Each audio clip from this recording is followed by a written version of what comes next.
Hello, Internet, and welcome back to Explorers of Elsewhere Live, episode 6 of the Titan Isles. Hello, hi, my name is DM Dan. I'm hoping we are broadcasting to the world on this day that is hotter than the face of the sun. We've got our correspondent beaming in from Portugal, our technician extraordinaire, to check our audio. But hello, hi, my name is Dan. I am joined today by Livy. Hello. By Georgia. Hello. By Theo. Hey. By Tim. Hello. And not by Nate, not in body, but maybe in spirit. He has dispersed into a slightly darkened portrait where he would normally be. No one's saying anything about the music or the audio, so I assume we're fine. Dan, just check. Are we on YouTube? Because I can't see. We are not on YouTube. That's why no one's saying a damn thing. Hi, world. Welcome.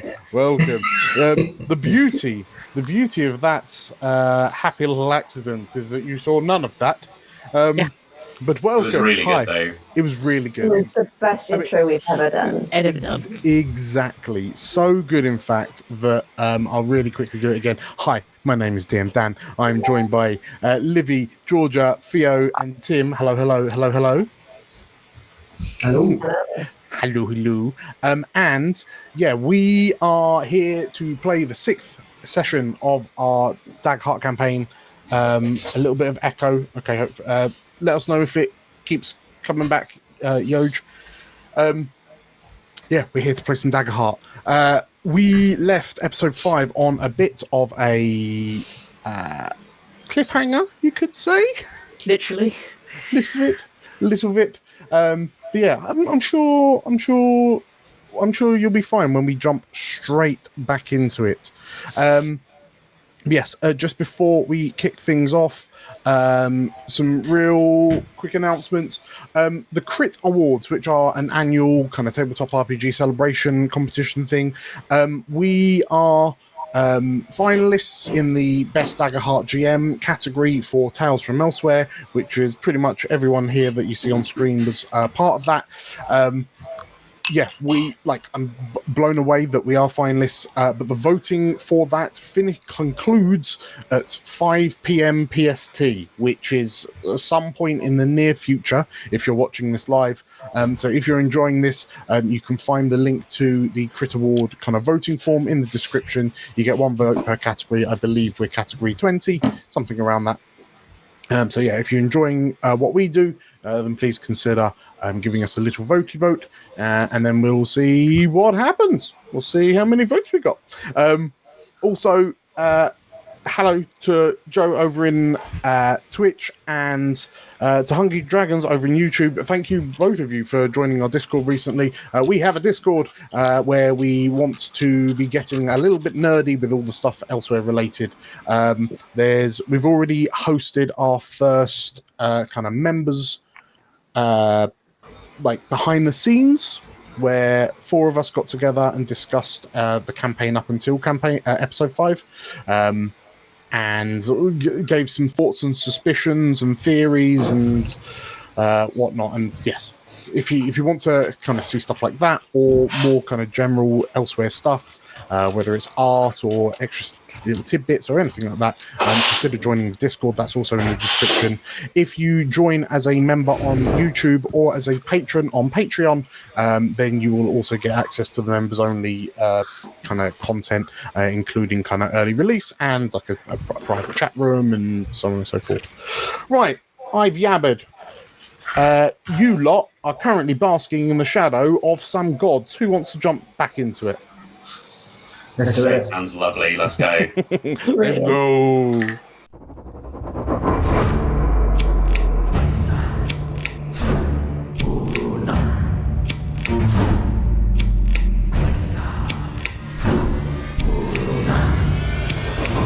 Hello, I'm Nate, and I'll be playing Griffin, a Sanguivar bard.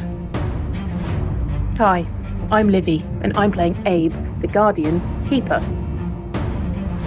Hello, my name is Theo, and I'll be playing Cooper, a Dragon Scent rogue. Hi, my name is Georgia, and I'll be playing Cassandra, an Asavar sorcerer.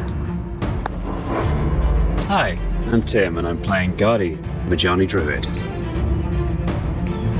And my name is DM Dan, the Games Master in this adventure.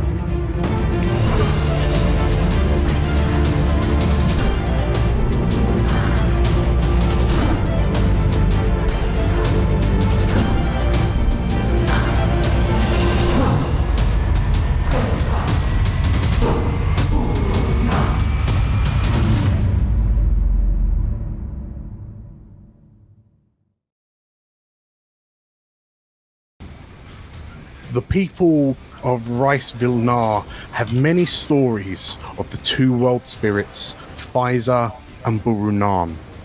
Known to them as the Titans, the world spirits have been honoured and worshipped as guardians of the people of Rice-Vilnar for as long as they can remember.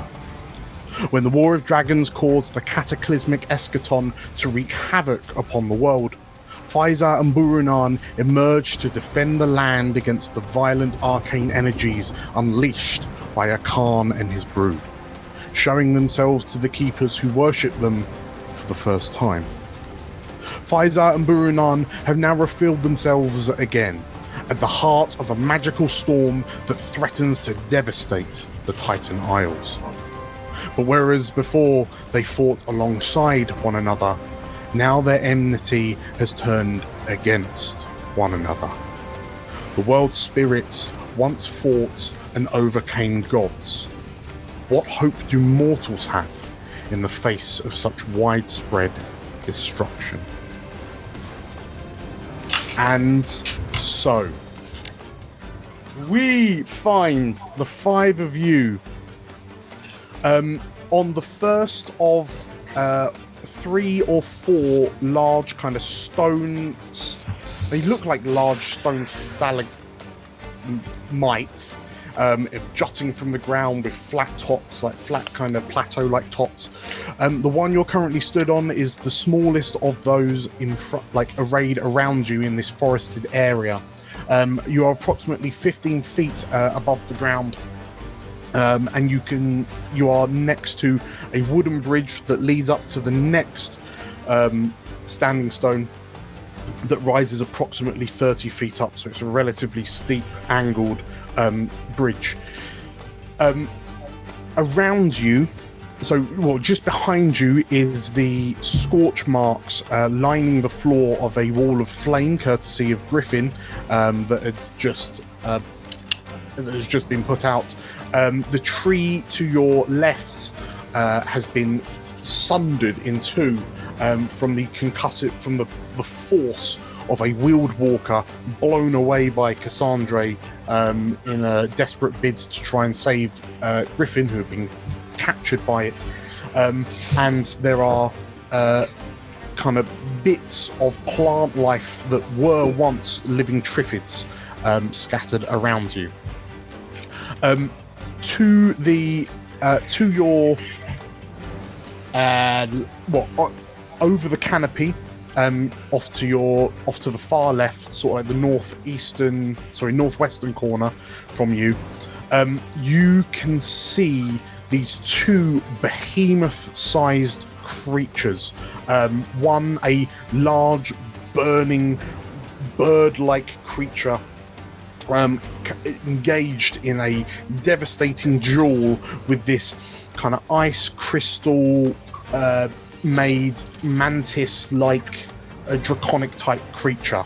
And as the two creatures screech at each other as they brawl, the ground underfoot shakes with the thunderous impact of Pfizer's footsteps as she fights with Burunan.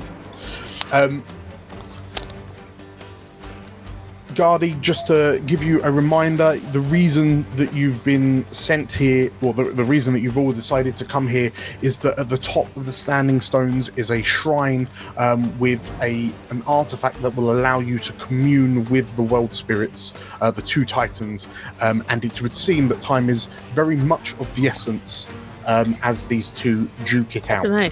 They seem pretty busy. I feel like I'd be interrupting. Yeah. Seems I rude. think they'll get on a Rooms conference like call later. and just have both of them on. So, with that all in mind, I'm going to return the 5 of you into a combat-ready state. Combat ready. What? I don't need that for a phone call, Dan. What are we fighting? As you know that you need to carry on on your journey up to the top of the Standing Stones. Gonna fight those stones. Who's leading the way?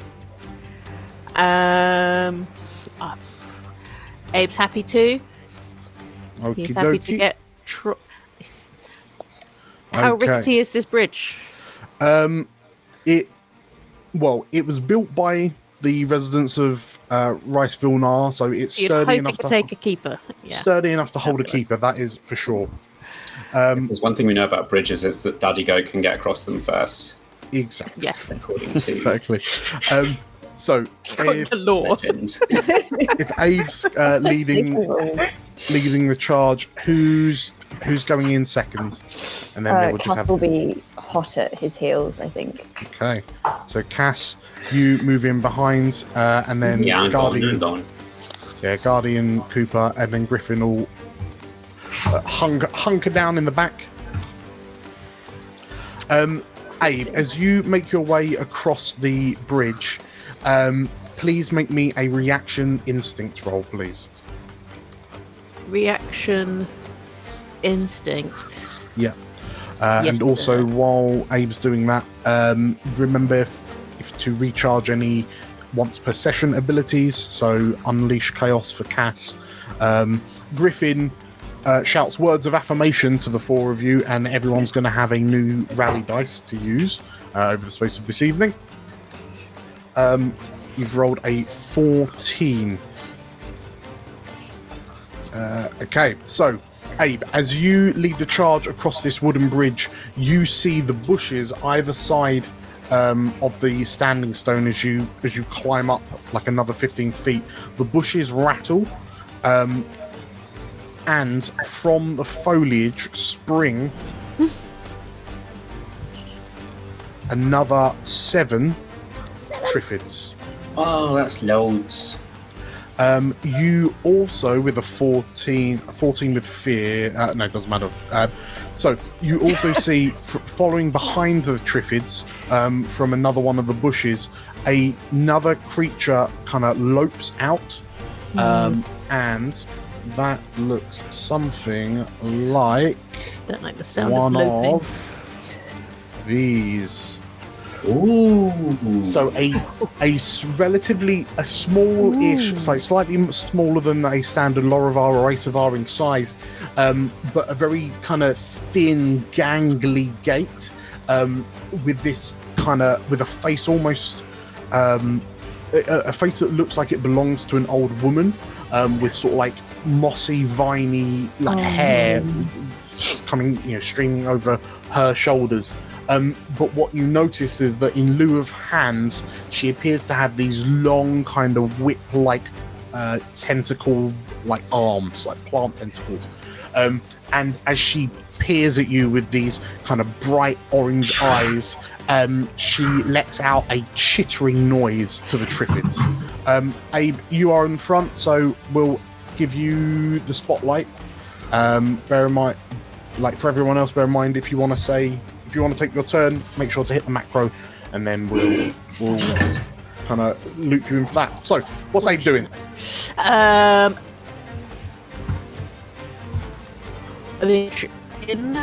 he's going to thwack the closest Triffid to him. I mean, let's be honest. He's going to slice through this guy here. Okie dokie.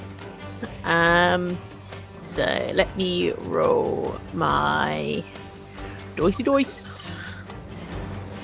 Sorry, that was a damage roll. I don't know why. No, that's fine. It did That's that. fine. No, 24. That's a 24 to hit. Oh, is it? Yes. Oh, yes. Suffice to say, a 24 does hit. Is it? While you roll the damage, I'll give you a hope. So you're now to 6. 15 damage, eh? 15 damage plus my horns, 2. Okay, so we 17. deduct a hope off you. Back down to 5, so 17 damage. Describe to me how your axe scythes through 2 of these triffids.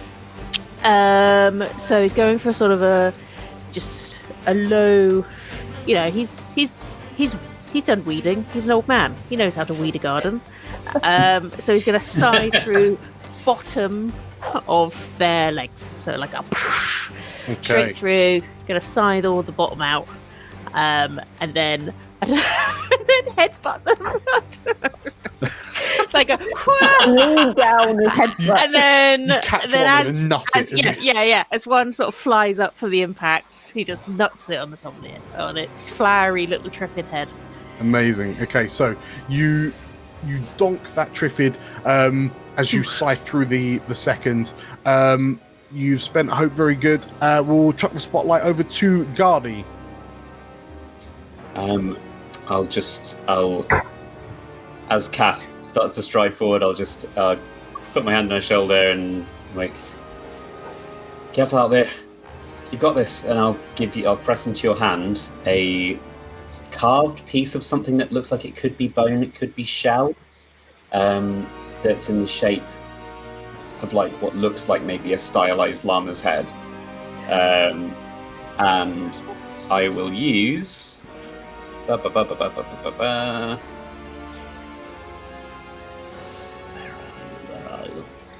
my god, where are you?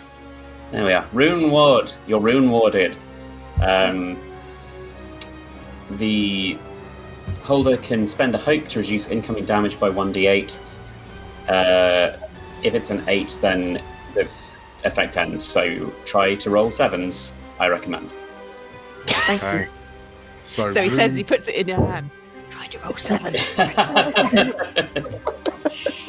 Okay, so who's warded? Sorry, is it Cass Cass. is warded. Cass? Okay, so we'll put a I have a little llama's head. shield Jealous. icon on you to remind us that we've got the shield ward. Amazing. How far down is this? So Abe, that there is probably about 15 feet. So currently just slightly below you because you're already on the upward incline towards the next standing stone. So Cool. I'm going to try and make a jump to it, I think. Okay. I would add that is then a 15-foot climb up to the... From here to here is a 15-foot climb. That does seem more difficult, to be fair. Yes. Yeah, Abe is currently about Problematic. 30 feet in the above ground. All right, that's fine. I'll just hang out where I am. I'll just walk. To be honest, I'll just stay here and hope for the best. Okay. Who wants to go next? I'll take a shot. Yeah. Okay, go, Gas, go. I feel like this thing that Gardy's pressed into my hand is probably the nicest thing anyone's given Cass in quite a long time. Mm-hmm. Which is probably a bit slightly, can't remember what the word is, just a little bit shocked by it very briefly before she turns her attention back to these triffids and she draws her pistol and she's going to take aim at this. Is it Gilly who? Gilly do? So you roll me a reaction knowledge check. Knowledge, where's my knowledge? There it is. That is an 11 with fear. Okay, so we won't need to worry about the fear, but an 11. You aren't entirely sure what it is off the back of an 11. It's clear that it is some sort of like primal / nature aligned elemental-like creature. I mean, on a but track record, most of nature has attacked us since we've got on this island, so this it's is got pretty good. This is true. Yeah. You can certainly make some assumptions. But yeah, you're not like off the back of 11. You're not 100% sure what this creature is capable of. As she just sort of like lopes out and starts chittering to the Triffids. Cass is going to aim alimony at her. Yes. Okay. So is it just... Phew, crit. Oh, that's a damage roll rather than a... No, that's fine. That's fine. Oh, that's fine. Okay, cool. You have crit. So if you, I'll add your hope if you want to roll the damage. Oh, there's the damage. So with the extra damage, that is 26 in total.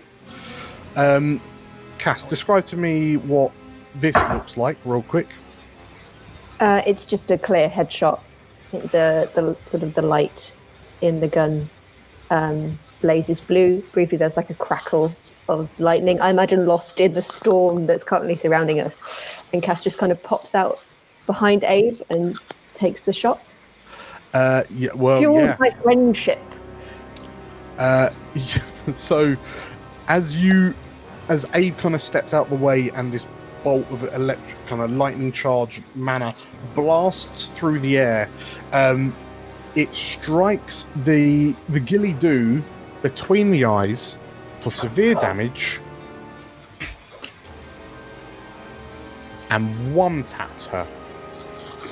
Nice. just like she lopes out, just Maniac. and then there's just a U-shaped hole in the center of her head. Like it's like she's a tree that has been struck by a bolt of lightning. Yeah. And she wails for a little bit of the. Nothing is stopping Cass from getting Gaddy up this hill. Just She wants to talk to her god. Absolutely collapses. Right, the ghillie-doo is no longer in the initiative. Very good. Would you like to move, Cass? Yeah, Cass. Well, she would have moved forward to take the shot, so she's just behind Abe. Okay. Is anyone else ready to take a turn? I'm always. Livy is ready. Go Theo. Theo, if you want to go. Go Theo. No, I was going to say it's more of a reaction to the shot, really. Is Gaddy still stood near us, or have you moved on, Gaddy? Or am I'm I just still hanging talking out. to? But either way, this shot happens. I'm imagining Gaddy and Griffin are still by Cooper, and Cooper kind of like picks up his jaw from the floor. It's just like, I taught her everything she knows. Everything. To left. I know. And then I think he's going to try and do a crossbow bolt at the Triffid in front of Abe. Okay. Oh, it'll be really embarrassing if you miss this. I know. I'm hoping he does for hilarity. So yeah, let's try this. Might do. 14 with hope. 14 with hope is a hit. So if you roll the damage, I'll add your hope. So you're up to 4. 10. And you get sneak attack because someone's in melee? Yes, I do. Oh, lovely. Okay, so I'll if you do roll- sneak attack as well. So that's 14. 14. Okay. You... Okay. You're... Like, as Abe is kind of brawling with two of these Triffids, your bolt fires through, skewers one, and skewers a second as Abe is swarmed by these creatures. Very good. Are you looking to move? Yeah, I'll move a little bit. I'll get just behind Cass, so I'm following her. Like, it's just like, don't want to like jump scare her and then she shoots me by mistake. So yeah. Abe's little line of ducklings behind him. Yes. Mummy gives Abe at the By the front. map. Okay, in which case I will spend a fear because you guys keep on rolling with hope. So, Abe, as you're fending off these triffids, like two of them, like one's the tree lady looking thing has just been blasted apart by Cass. You've seen a crossbow bolt skewer two of these plant creatures like a shish kebab. But the three that are remaining, they will. So they decide to surge you with a group attack. I've rolled a crit. That's not a crit. That's a crit. That's a crit. So as the three of them pile onto you, like onto your back, they will do. You've locked out because crits only give me maximum dice rolls, and I don't actually roll dice. But these three kind of scratch and bite and claw into you for a combined total of 15 damage. 15? Yeah. Wow, I'm gonna have to take 1 hit point. Oh my god. My Devastating. goodness. Absolutely devastating. Okay, so it's 1 armor slot. Oi. Okay, Livy, you have a ready status, so what do you want to do in response? I'm gonna weed these planties. I was gonna say something else, but I won't swear. It's not 9. I'm gonna weed these little planties here. Okie dokie. Let's us roll for damage. Oh, that was nearly a crit. Oh, 27 with hope. That is a hit. I'll add your hope for you. Thank you very much. Let's do a damage roll. And I'll use that hope for horns. Oh. Okay, I'll take that hope back off you. Okay, so you managed to catch 2 of the triffids in your mad kind of flurry. Yeah, I imagine they're all just climbing up and he's just... Just nobody using his axe. Grab one, sticking it on your horn. Okay, so with all that, there appears to be one last triffid, like clung to Abe's back. Who's ready to take a turn? He's so big he can't get Tim it. is ready. I'll Get this behind him. give it a little shot. Yeah, just gonna wander up and like just try and sort of gently blast it. Here, but not me. Not me. We'll see. No firewall. I don't want no firewall. You. Oh, you privately rolled some dice. Okay. Seems feel like that's not the right thing to roll. Let me roll. No, one. that looked right. I just need to get the damage roll out. Are they coming up privately? Oh, I see. They're coming out privately for us, so that looks really I want to know what nice. Tim's rolling. Tim, what are you rolling? Privately. Oh, I think. Hang on. Is he rolling for kiss? Hang on. Oh, Hang on. Yeah, I see what's happened. There we go. Now it's public. There we go. Sweet. Right. Brilliant. So we'll take that one because it is public. A 19 with hope. Very kind. Okay. I will add your hope on for you. Nice. Don't worry, I've got an add hope button. I've tick shot to 1. 15 damage. Okay, you absolutely. What does this? What does your ranged attack with your short staff look like? It's just a good old-fashioned crackling beam of green energy, I think. Okay. Traditional.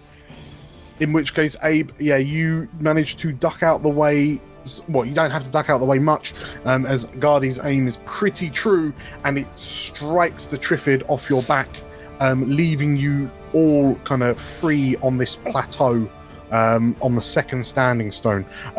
As you gather yourselves, you can see that up ahead there is a small staircase. There appears to be like a small staircase down slightly before it hits another bridge that carries you up to the next standing stone. So who's leading the way by the time you get to the stone steps leading down? I mean, don't fix what's not broken, man. Abe going ahead makes sense. I will keep strategy going. wise. Yeah. Strategy-wise, put the tank in the front. Let the tank go first. I see what's going on. We love you, Abe.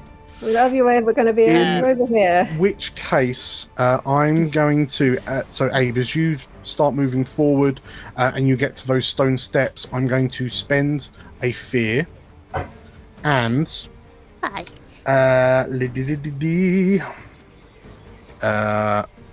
So, I'm going to spend the fear to take the spotlight onto myself. I will then spend another fear, dropping me down to 3, to then activate the monster that needs an additional fear. And Abe,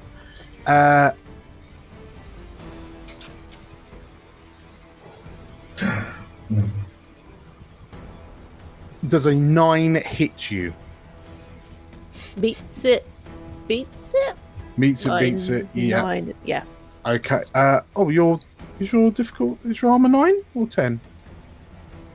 Oh, my evasion is 9. Your evasion, sorry. Okay.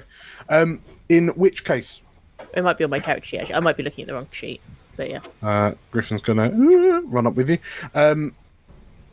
So you, as you're sort of like about to descend down the steps, the other 4 of you that are sort of like doing your best to keep up with Abe, who's kind of galloping on ahead, you watch as this dark shadow emerges from the top of the next standing stone, and with like accidental accuracy, this large boulder collides into Abe as he's going down the steps. So I'll mark a stress in a moment.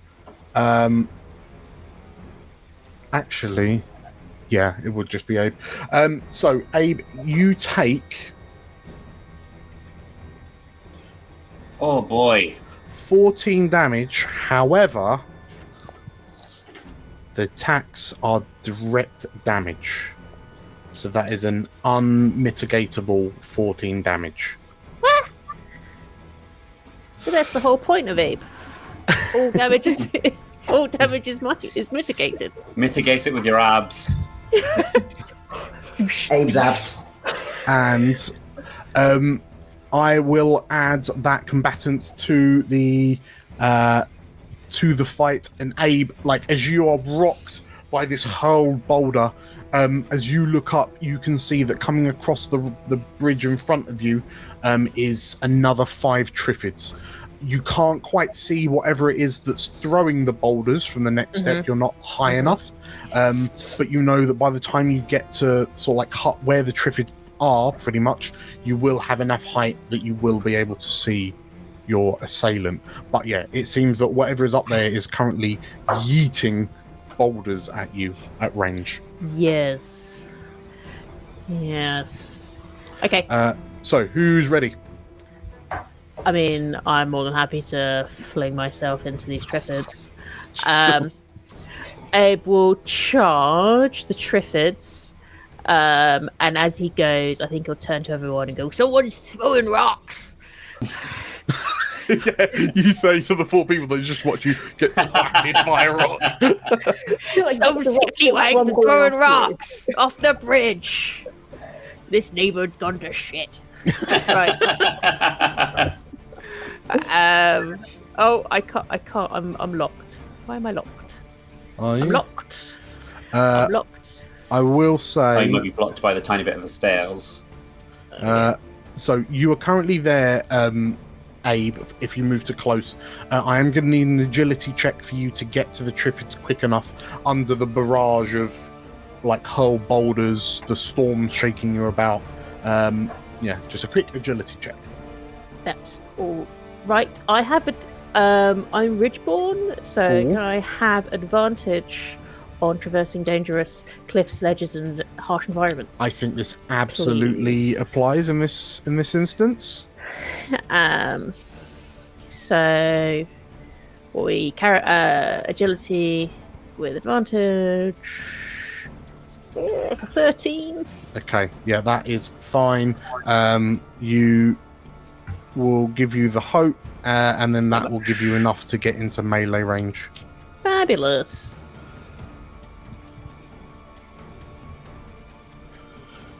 That was is a crit. Okay. If you roll for your damage, And my damage. 28. Okay. So hang on. Cool. Abe, Yeah. describe to me how you bowl over all 5 of these triffids. Okay, so he comes, he's running, and he's like a bull running, and he just runs into them. 2 of them just fling themselves off the bridge as he just collides in, and then one large sweep across all of the legs, roots of the rest of them, and one of them he just slices in half, catches it, and throws it off the cliff. The rest of it, he goes, "Who's throwing rocks?"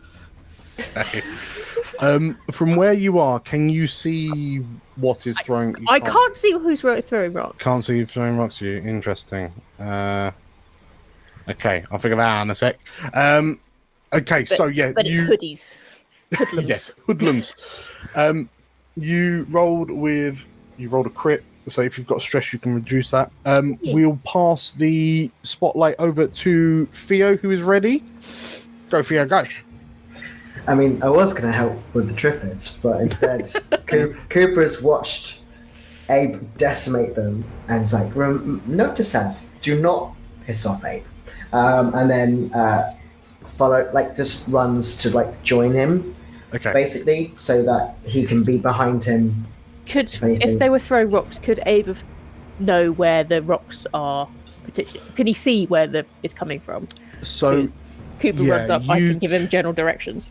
So hang on, let me think. The walls have gone a bit squiffy. Ooh, hang on. Hold. Just gonna make these sight restriction none. Well, okay, so I can see it now.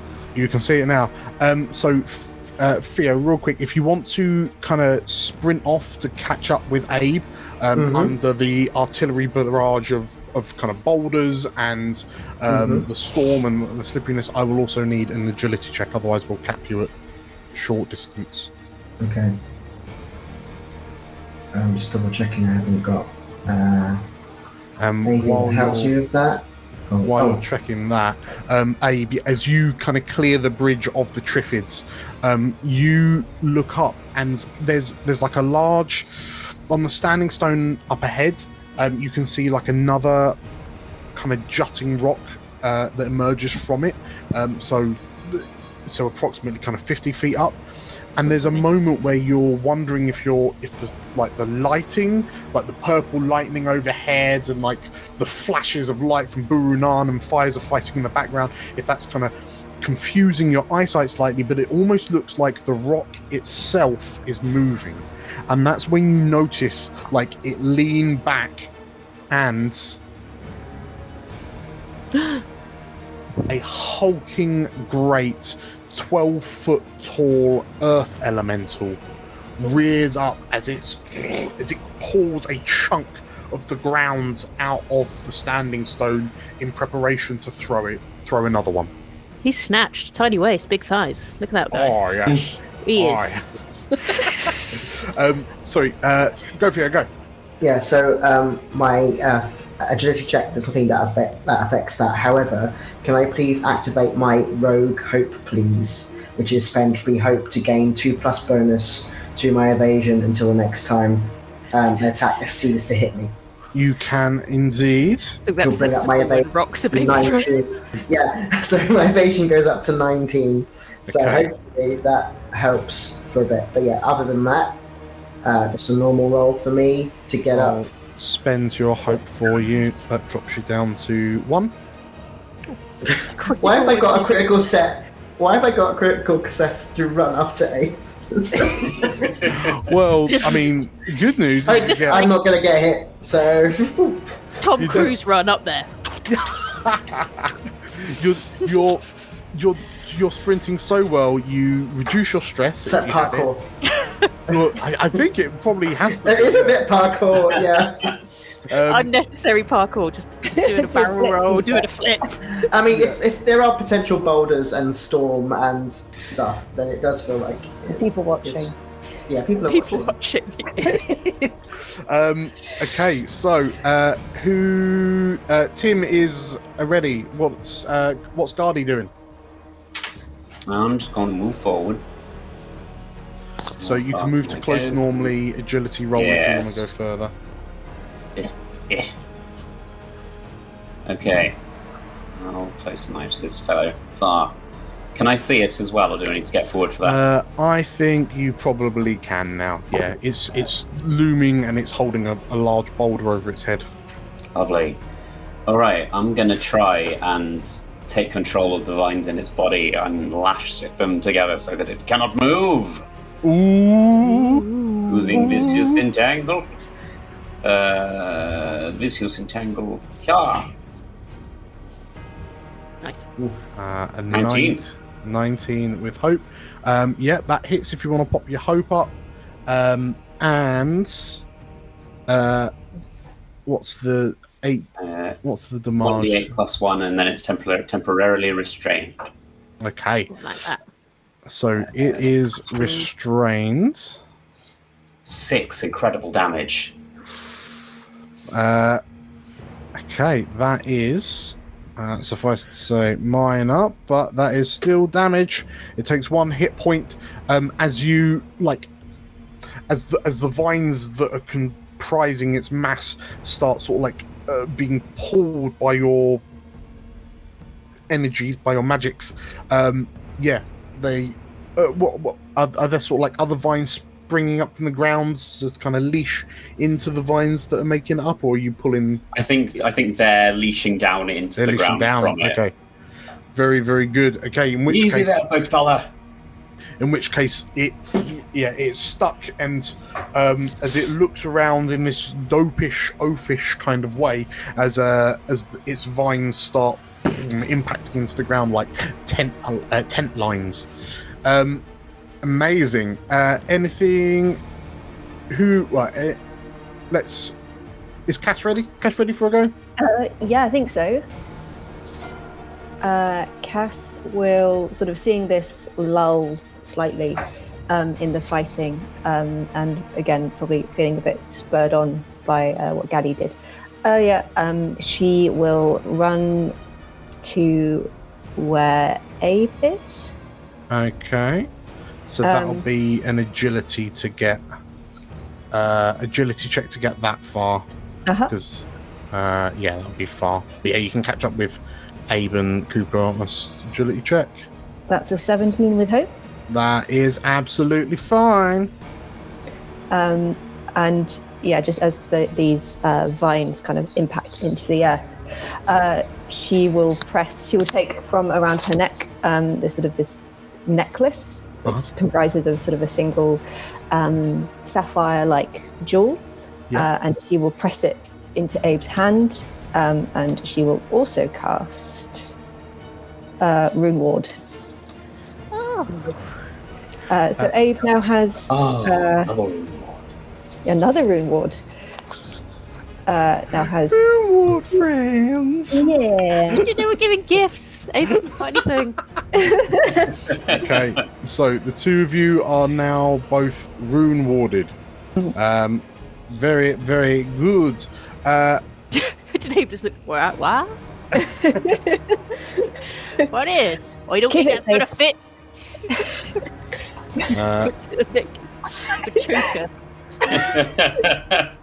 So, who's going next? The earth elemental is currently leashed to its spot, so it can't move, but it is still holding this large boulder over its head in a somewhat intimidating manner.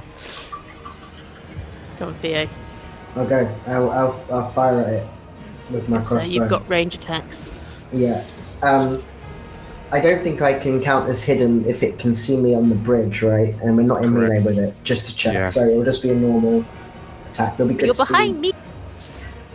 We did that? That's fair. I am behind Abe. Abe is much taller than me. That would count as hidden. I'm basically a tree, a walking tree. Daniel, Slade is that can't be okay? done. You'll have to do this every combat forever. I mean, I think it says in the rules anyway about hiding It is in the behind someone. rules. If you're behind Yeah. Abe, you get Go stealth. on then. Go on then. We'll see if we hit first before I get too excited about sneak attack.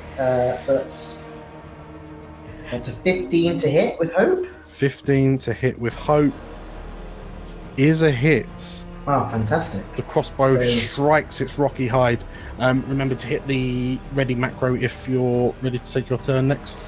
So that's 13, and then the sneak attack damage is 9. Yeah, so that's a good 22.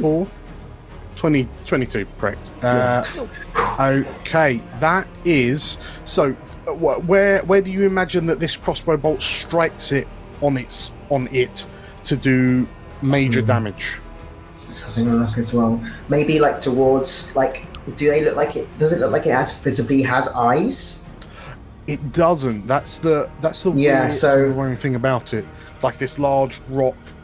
If you've played Tears of the Kingdom, I'm picturing this almost as a Talos. So body. I'm getting the rock god in Galaxy Quest, but with vines. If anyone's seen that film, Yeah, not far off. In that case, like is he like still trying to hold a boulder up? He's still currently While holding being a boulder restrained? over his head. Yeah. Can I have it so like he shoots at his hand, so he drops the boulder on himself, Sure. or something like that?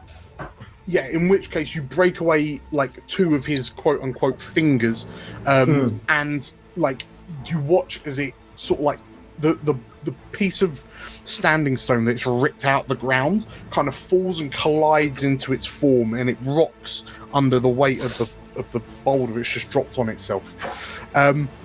But do you want to move real quick? I'm trying to decide if it's safer for me to continue to stand behind Abe, or if I should move closer, because I'm range anyway, so I might not be. Abe is not, useful. so Abe will not be staying where he is. That's cool. Yeah. In that You're case, also over like a 40-foot precipice right now. Yeah, I Sure. want to get off the bridge. I'm gonna move to this part of the bridge. Okay. So, as So I'm you, off the bridge now. Cooper, as you fire this crossbow and then kind of bolt to get off the bridge to like safe, safer ground, like more solid ground, the earth elemental lets out this rumbling roar, and it seems like it's trying to, like, as the rock kind of bounces off its like main torso bulk, it almost like shakes itself and then lets out this gravelly growl, and then seemingly tries to surge towards you, but then Gardy, you have to concentrate a bit more, and the vines that you've kind of pegged it into the ground with, they pull tight and it holds this creature, but you can feel this incredible unnatural strength as it tries to go on a bit of a rampage towards Cooper, but yeah, it's held in place. And Cooper, you are acutely aware that this thing has a rampaging fury. Sure. Next up is Livy. Go, Livy, go. Can Abe get within its far range? Can I get there? It will be an agility check to get there. That's fine. I mean, it's what I need to do. Once again, I have advantage in hazardous terrains. Agility advantage. So 23. The 23 will get you there. Fabulous. So you're I'm gonna able get to right up in his grill. move it back. There you are. So yeah, you're able to get up into melee with it. You can scale up that bit of rock onto the small kind of ledge that it is stood on. I will just real quick take my fear. But what would you like to do now you are here? Take a fear. I would like to hit him, please. I would like to hit for 16 hit. 16? 16 is a hit. Fabulous. I would like to use... I don't know how this would happen. So I have versatile fighter ability, which means I can mark a stress to use maximum of one of my dices. Okay. So one will be... So if you do the dice roll, and then I'll just count the first roll as 8 okay. instead of whatever it should be. So instead of 2, it's so it's 14 plus 3, 17. 17, and I would like to hit him with my face. Okay. Please. So 17, 22 damage. 22 damage. 22 damage is major damage. It takes another 2 hit points. How tall is he? Is he headbuttable in the head? I mean, the thing is, he doesn't really have a head. Now that you're up close, now that your token physically is up close, you can see what you're looking at, and it's really just an amalgam of rocks and vines and... I just headbutt the nearest thing to a head. Yeah, where its head should be. Yeah. Just the top. Just the top of... Okay, so you headbutt it, and you, like... Cooper, how do you feel watching this keeper headbutt an earth elemental with such ferocity that the stonework cracks? I mean, again, we're not cross Abe, ever. Don't care. Not crossing. You know, not crossing him at all. Yeah, a bit like Jesus. Don't cross him. I will. So, Abe, as you nut this earth elemental square in the torso, you are able to, like, as you kind of step back and shake your head because there's suddenly like this pounding sensation on your forehead. You notice like the earth elemental rocks back and then lets out this roar, and you see like bits of fragmented stone fall off its bodywork as it reverberates. And like if it could display the emotion of outright rage, that's what it would be displaying as it attempts to rampage against you. But Garda, you once again manage to hold it tight, and as it tries to effectively bulldoze through you, Abe, it's held back. What it does do, however, as it switches over to me, I'm now going to spend a fear to be able to activate it, and it's going to take a swipe at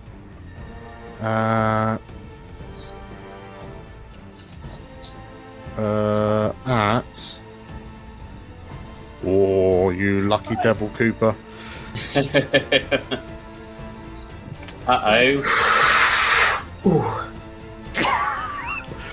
It, like, Abe, as you step back and it rages against these vines that are holding it back, it leans back, lets out this effectively like war cry, lifts its 2 hands up, and Cooper, you watch as Abe disappears under these 2 boulder-like fists that come crashing down.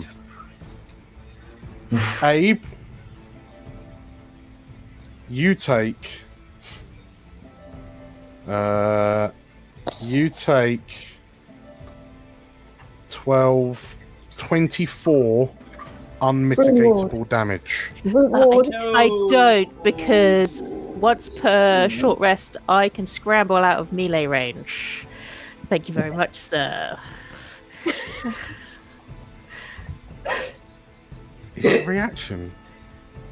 Yeah, scramble. Once per rest, a creature within melee range will deal damage to you. You can avoid the attack and safely move out of melee range. Oh, that's good scrambling. In which case, I'm a little goat boy. Cooper, A large goat boy. as you watch Abe just disappear under these 2 fists, like rock fists that visibly crack, like sunder the plateau that it stood on. I can only realistically, Abe, the only place you can go is through its legs, like a little stop, drop, and roll through its legs, and like as it lifts its hand up, Cooper, Abe is gone. He's been reduced to paste. Like he is no more. Abe! like genuine reaction of like, holy. Just the dust clearing. It's to the sound of Abe. He just like goes around the side of him. You're right. Give me a heart attack, man! Oh, you learned that one. Amazing. Okay, so as the Earth Elemental attempts to swing at Abe, we will. So that was the Elemental. We now switch over to Gardy. What's Gardy up to? So I'm gonna jog along the bridge, shooting him with my lasers. So I will add that the Earth Elemental is temporarily restrained, so it's now ripped. Effectively, it's ripped free of the vines that you were using as Tempeg, so it is now free. Ah, I wasn't sure if that was how it worked. Sick. All right. Nonetheless, I'm going to shoot it with lasers. Yes. The sun is a deadly 17 laser. with fear, but I would like to, under these difficult circumstances, I will take a breath, still my mind with my fearless trait, and spend 2 stress to turn that into a hope. Okay, so you are using Fearless.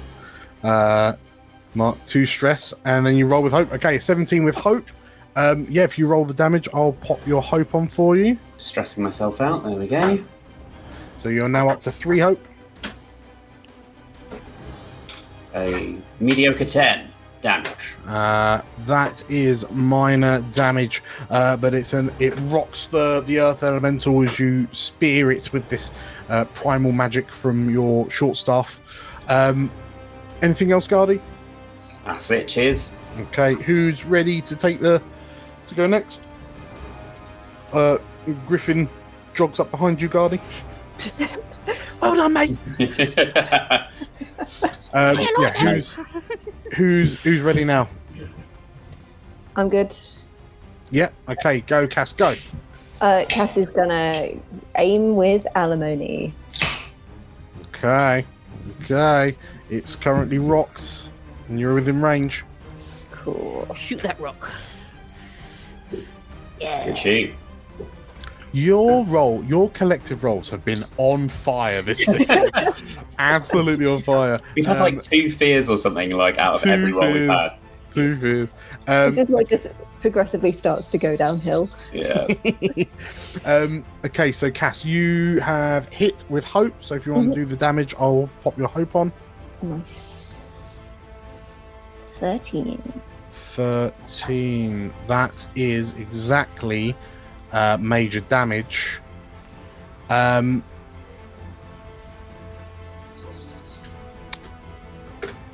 Describe to me how this happens. Nice. That's just another vaguely head-shaped shot.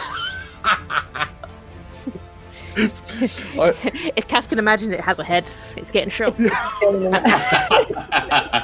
She is a woman of means, and obviously a lot of withheld rage. If it ain't broke, don't fix it. Shoot him in the face. Okay, I mean, I can imagine as this bolt fires out the end of the pistol, it strikes the Earth Elemental with such force that it kind of effectively disintegrates into pebbles. And yeah, Abe, you have to sort of like bring your shield up as it just showers down bits of rock and boulder and vine and moss as they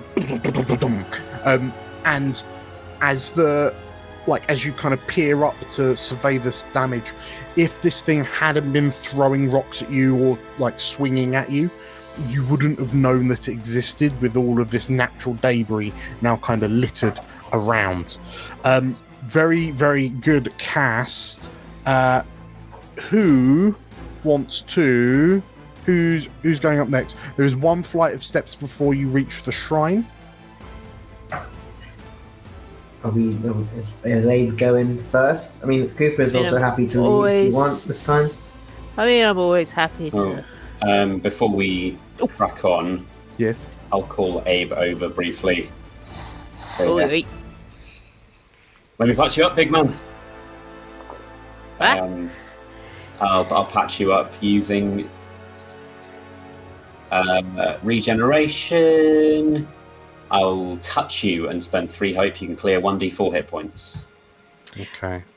So Abe, Yeah. you slide down to me, Guardy. Oh, thank you, sir. 1d. Was it 1d4 hit points. D4 or SD6? Not that one.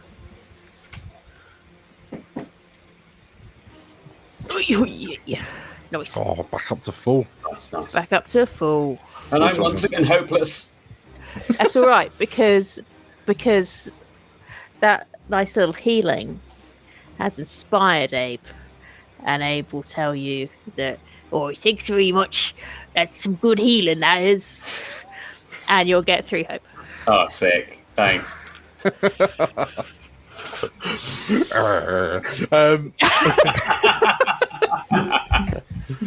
You know what? God, that was inspiring. In the face of such blatant hope mongering, I'm going to spend a fear and Decimate that hope. as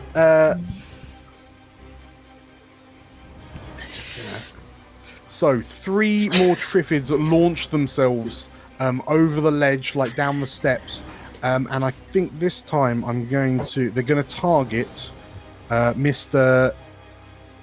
Guardy. I've forgotten your surname.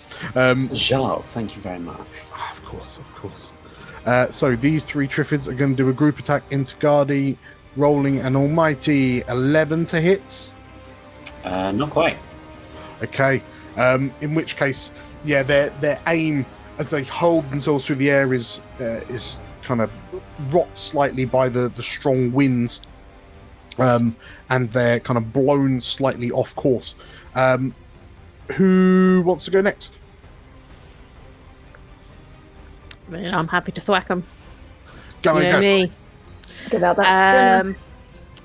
I will give them. Oh no! Don't press that, Libby. That makes your screen go bad. There we go.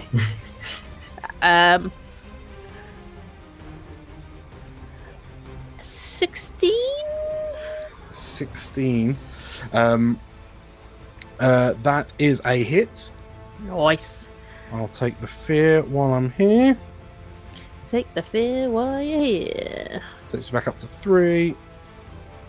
10 damage. Little baby. It's little baby 10.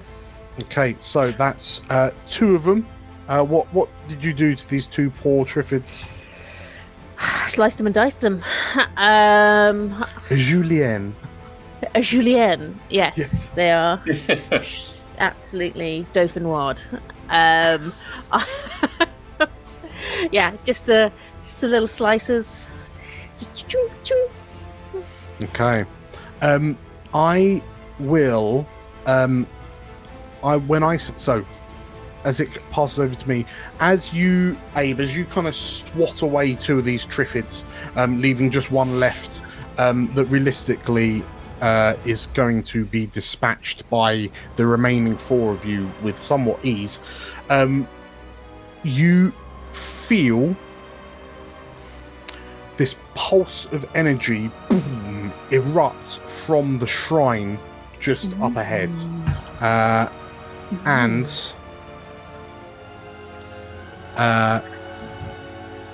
you see a bright light begin to emanate out from inside. Who's leading this charge? Yeah, I'll continue with what I've been doing. Okay. Let's go. Cass is hot on your heels. I think She may be dragging Gaddy by the arm. I will stop at the front of the shrine, and then look to the others in a kind of, well, you wanted a beer, You can go in first. Kind of. Okay, so Griffin, wait for me! He shouts as he skitters up Oh, I behind you. forgot your ear, Griff. He's being uncharacteristically quiet. Yeah. So, I like you like this. You stay like this. as you ascend this final staircase to the top of the standing stones, sort of like off to what is now your right, you can see the fight between the two titans is still ongoing. At this, the ground has stopped shaking because you've noticed that Pfizer has now taken flight with the large kind of crystalline wings that emerge from her back, and the fight has now become purely aerial as they're like meteors that are colliding into one another, and there's flashes of blue and orange light brightening the night sky before it reverts back to the dull purple spotted with kind of magenta lightning. The shrine in front of you has a rising staircase to a effectively what is like a 10-foot wide entrance that leads to this kind of domed area that is made of like natural stone. It's covered in kind of vines and vines, moss. Abe, it is exactly how you remember it from Once Upon a Time. I reckon if I do this real quick. Yeah, there you go. So you can see it now. And the dome of it, it's almost like a circular ziggurat in shape, where the roof seemingly kind of rises up in stages.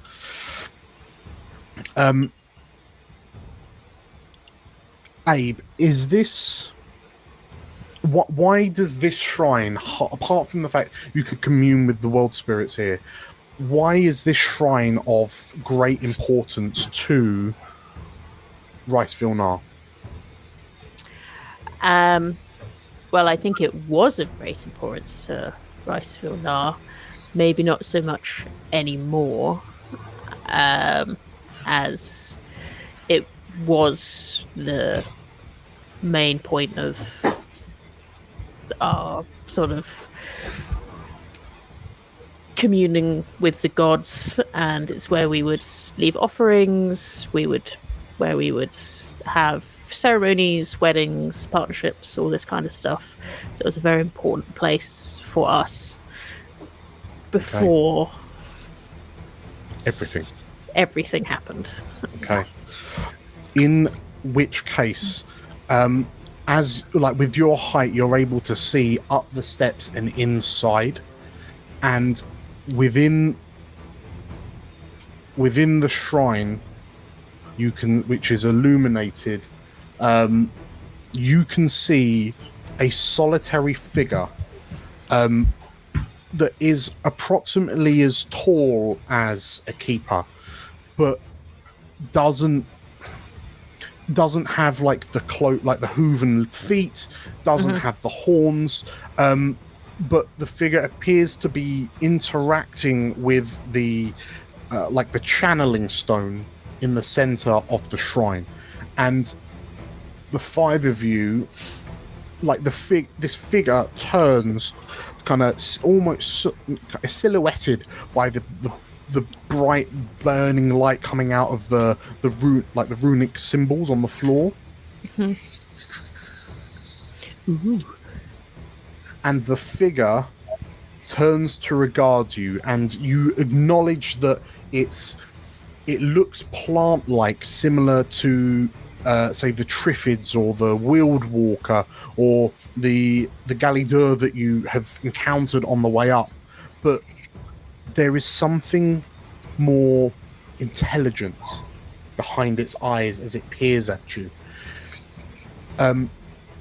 Gardy, as you peer at this creature, you get that feeling that this is the pack alpha. And as it turns to regard you, what appear to be a second set of arms, like sort of leaf-like wings emerge from its back, like a beetle's wings, and then 2 additional arms unfurl from it, clutching bone-like daggers. And as it spies you, Abe, as it can see your head. Who wants to go?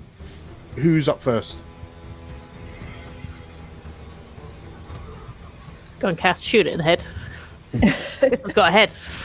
I mean, I can try and tangle him again, I guess, before he starts flapping about all over the shop. I don't mind. Might be good to plant it. You know what? I'm going to be a real meanie. What? No. Is he gonna attack us first, Dan? I'm going to spend a fear. Dan. So mean. And you can't offer us something and then take it away, Dan. you should have been quicker. That's not fair. We had plans. It will spend a fear, so I do have to spend another fear to drop me to 1, and it will spawn 3 more Triffids to run at you. Yeah, smash him into pieces. How far is that? That's at close range. Okay, so as it turns to regard you, it lifts its hand, and you see like Garda, you sense this strong primal magic emanate from it as the leaves and foliage around the entrance of the temple seemingly gain sentience and turn into these Triffids, and you're wondering, this creature has just created sentient plant life from non-sentient plant life. But yeah, the 3 Triffids spawn and immediately take the spotlight, so they will all bundle into Abe and do a group attack.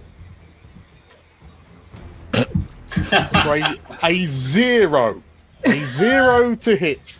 Abe just looks at them. Like, really? We're doing this again? Well, yeah, it is what it is. Okay, so that was him. So that's his turn done. Who's going next? Cass. Sounds like Cass was going next. Cass will she'll sigh. And she'll step forward and she'll aim alimony at this thing. And she'll roll a 4. With fear. With fear. Oh dear.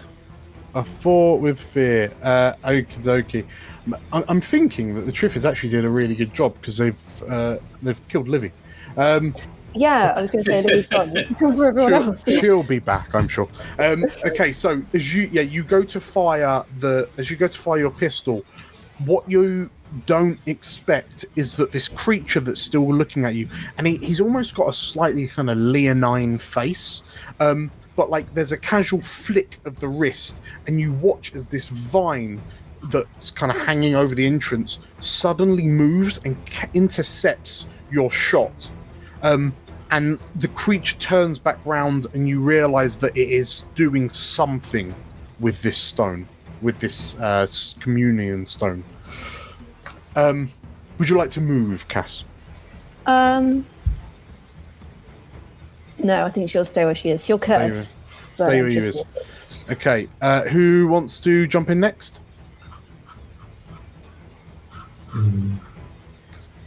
I think, as we haven't got Abe, I think Cooper's also going to actually, you know what? Cooper will turn to Gardy and be like, "Can you restrain that chap like before?" And I shoot and do a tag team.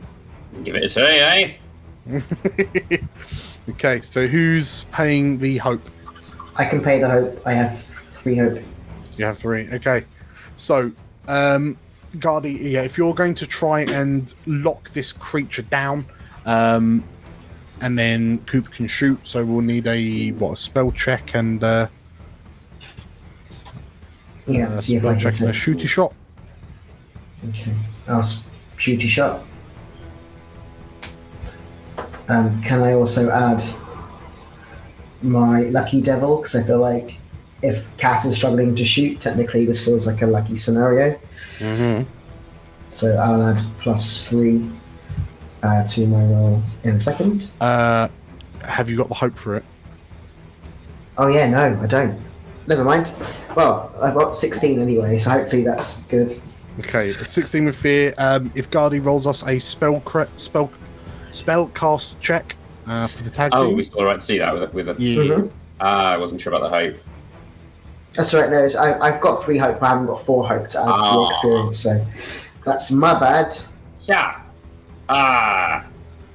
Okay, so we're going Take my roll. 16 with fear. Yeah. Okay.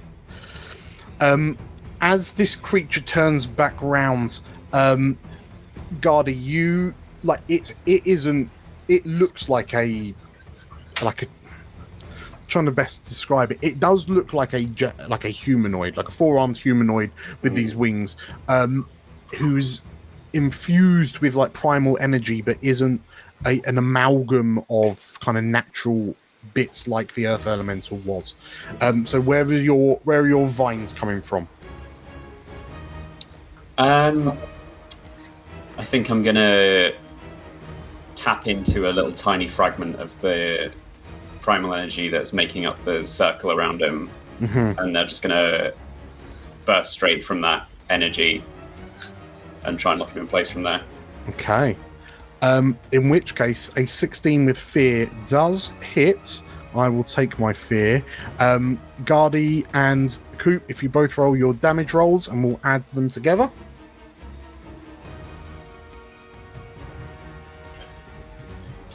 Each +1. So 18. a grand total of 18 damage. Where are you aiming at it, Coop? I'm taking it from Cass, the rulebook of Cass. I'm going to shoot him in the head. Okay. So as you go to fire at the back of its head, as your bolt flies through,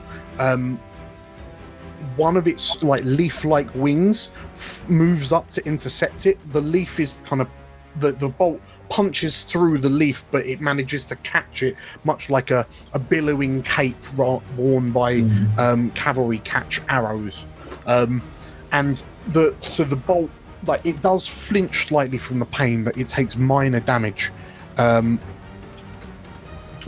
yeah, it flinches slightly as it turns and like snarls slightly at you. I will take my turn. It will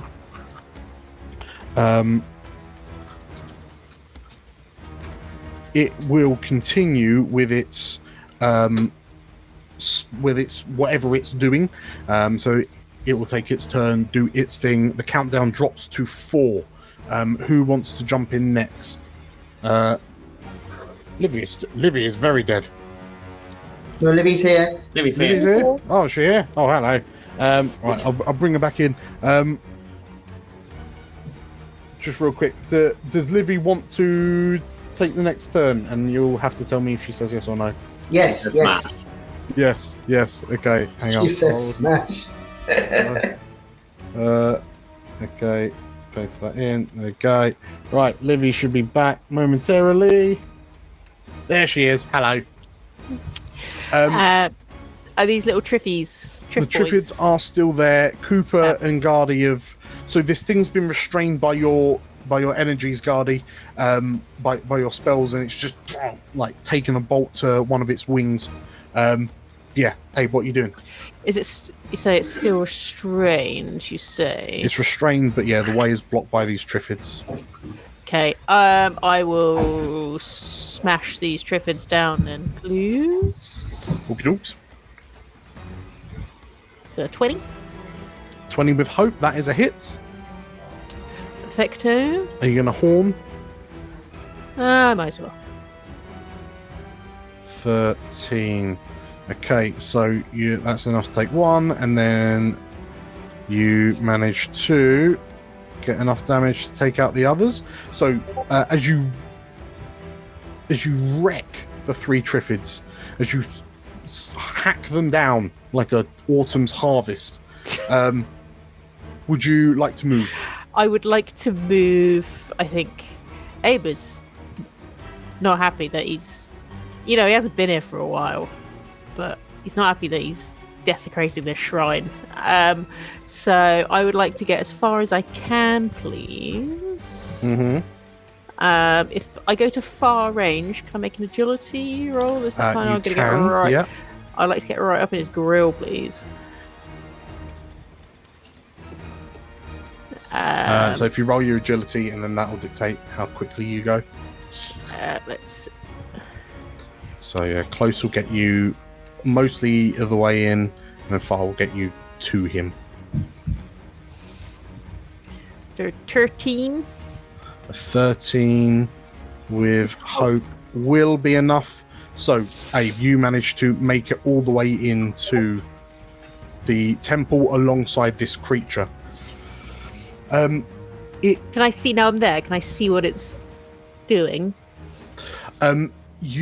So as you come charging in, it turns and you notice that it seems to be pulsing energy into the communion stone.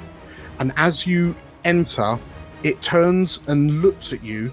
I'm going to, before anyone else goes, I'm going to spotlight again.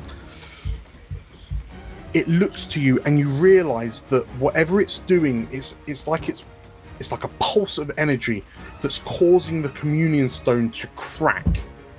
And it's like it's trying to destroy it. Ooh, what a bad boy. And as it sees you coming, it will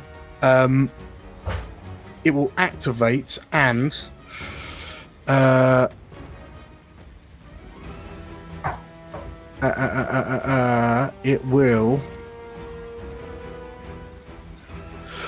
it lifts up one of its hands and blasts you for an 18 to hit. Double hits. It deals 24 damage to you. I'll take a couple of armor slots. You have the charm. You have charm. Oh, I have charm. I have my my little rune ward. You can That spend takes hope it if you have down hope by to spend. 8. Is it? 1d8. 1d8. 1d8. Okay, yeah, so if you reduce that by 1, okay, you take 23 damage. No. No worries. That 20. That's still only major, so I'll just take 2 because of my being a guardian. I can just take 2 armor slots for that. Okay. I can't edit my sheet for some reason. Okay, we'll sort that in a sec. So it blasts you and you shield yourself. Are you literally bringing your shield up and kind of deflecting it? Shield is up. Shield Okay. is. In which case, I think I will. It's only prudent if we turn the attention back to Abe now that you are in this creature's face, and it seems slightly kind of shocked, confused that you're not down and you're still running at him. So what do you do? What do you think? I would like to smash, please. Dan. I will smash him right on his face. Okay, a 22 hits. 11. But Yeah. I use my face. 16. That's me. 16. 16. In which case, as you charge in and you kind of give this roaring headbutt, the creep, like your head connects with its forehead, and it feels like you've just headbutted an oak tree. The creature kind of steps back a few steps and takes one step back, recoils, and then looks to you, and you realise you've dealt minor damage to it. Oh, he's a bad boy. I just headbutted a rock. I headbutted a rock into pieces, and I can't even headbutt this little monkey boy. I will spend my final fear, and as you headbutt it and it takes a step back and looks to you, it turns to it looks at the communion stone, which is now cracked and kind of leaking. It looks like it's leaking sap, if anything. It looks to the communion stone, then looks to you, and that this flash of frustration flitters across this creature's face, and it takes another step back, drops into a crouch, places its hands onto the ground, and you watch as its form, it seemingly just falls apart into bits of stick, leaves, and like moss, and it's gone, leaving you alone with this broken communion stone. Oh. He just turns around. Who's up next? I was going to shoot at it, but he's no longer there. He is no longer there. Yeah. Guess I'll. Can I? Yeah. Can I sense if it's still nearby with my ability to sense magic things? Or So you can feel that.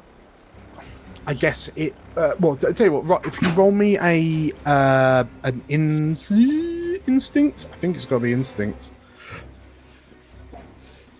Instinct. Yeah, that's my spellcast. It's a 12 with hope.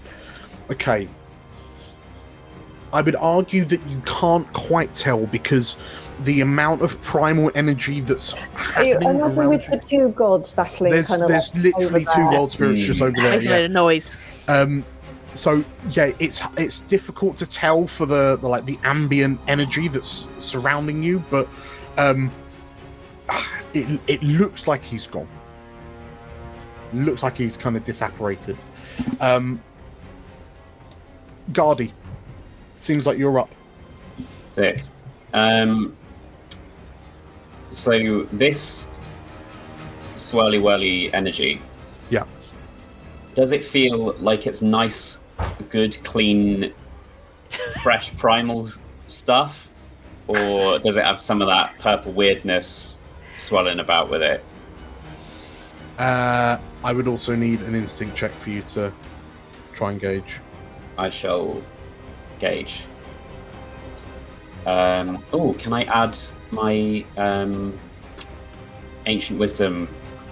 You can Modifier. for a hope. Thank you. If you want to do the roll, I'll deduct the hope for you. Thank you very much. How much does that add? Your ancient wisdom is +2. 12 with hope. A 12 with hope. Perhaps worryingly,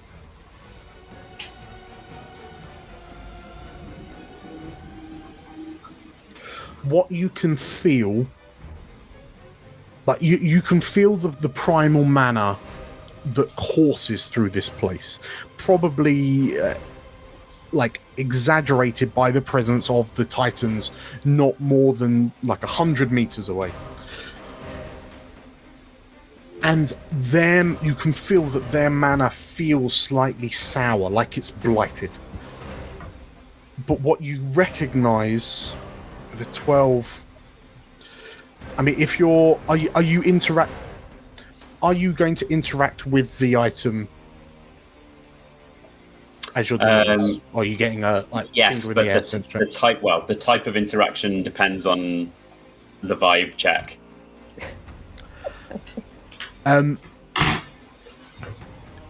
the back of a 12, you can feel the blight, if you will, seems to be growing in strength. Okay, well, but it does, off the back of the hope, it seems like it's not kind of gone far enough that it's irreversible. Cool. In that case, yeah, I'm going to try and use my renewal on the object. Okay. Given that it's all drippy, I'm hoping it's alive enough that healing will work. Okay. So, how are you? So, if you're rolling renewal, I usually wouldn't roll. I spend hope, and then it gives 1d4 yeah. hit points. Okay. I have to do like a spellcast or something if you like. What I'll do, let's say. Okay, so in front of you, just to paint the scene, so there's this communion stone that looks like a rough, jagged, like rune stone. And notably, you can see that on the two sides of it are two carvings, one of what you presume to be Pfizer and the other that you presume to be Barunan. However, this floating kind of rock is currently cracking under this like creeping energy that's seeping through it that creature seemingly has put into it. That kind of growing blight sensation seems to be emanating from the communion stone, like it's being corrupted as we speak. So if you want to channel your like healing energy into it in an attempt to kind of purify it, who does anyone else want to join in, like tag team in on this, or are we happy to let Gardy? I'm happy to help with strength. Yeah. How can we assist? I can hold it. Ave can try and push it back together again with I would argue crushing force. I think Cass might be this quite obsessively. If there's some way she can use that to help. Yeah. Can we all, like, as a team, hold this thing together? Cooper will just watch in case it's more Triffids. This is not his MO, but... Okay. I think it's easy. It's fair enough to say with your arcane sense, Cass, you can recognise that kind of arcane flux that you felt within, like the sap, for example, that seems to be the blight that is growing within this communion crystal. So perhaps with your knowledge of arcane and primal, with Gardy's kind of connection with the primal, if the two of you wanted to tag team, so Cass, if you wanted to tag team with Gardy, I would let you try and cleanse this thing together. Team magic. Add to your experience, Georgia. You have 4 hope, so you can probably add. If you've got an experience that helps, you can add that. Gardy, I think the way we'll wangle this, well, for both of you actually, the way we'll wangle this is, it's going to be a spell check test. Because you're using your renewal, Gardy, I'll give you advantage. Oh, nice. On your roll. So if both of you roll me a spell cast, Gardy with advantage, we'll take the highest and then see what happens. I also have a researcher experience. Do you feel that you've researched? Well, I think you probably would have researched arcane corruption. You've researched this obsessively. Yeah. Okay. Yeah, I'm happy with that. Go for researcher. So you'll get a +2. Gardy will get a +d6. Griffin will remember you've got your rally dice. He says. Thanks, Griff. Thanks, Griff. Remember, I'm rooting for you. Is this exciting? Is this so exciting? What's happening? Please make me your spellcast rolls. Guide me through, Cass. Okay, that's a 21. Okay, 21 plus d6 for the rally die if you want to use it. Oh yes, of course I will use that. Where's my d6? 20 on hope. 20 with hope. Do you want to use your rally dice, Gardy? Might as well. So we've got a 23 with fear. D6. Amazing. So a 23 with fear and a 24 with hope. With hope. Okay. So Cass will burn up your 4 hope for the tag team and that. Okay, so between the two of you, Gardy, you get a hope. Neat. Wonderful. So, Cass, you're able to, as you focus, you're able to effectively kind of begin to isolate the arcane. Actually, between the two of you, describe to me how you cleanse this thing. So I think like I'm channeling, I'm healing into this, and but I keep feeling the energy that I'm putting into it being fought back by the arcane in ways that I don't fully grasp. And that's the point where Cass, I think, would probably comes in. Headshots it. Just takes a gun out and shoots the stone. Been researching this for years. Yeah, I think like I feel like it kind of feels like a magic eye picture that when you show me the way to look at it, it comes into focus and I'm able to sort of carve through and push out whatever the blight is that's on it. Okay.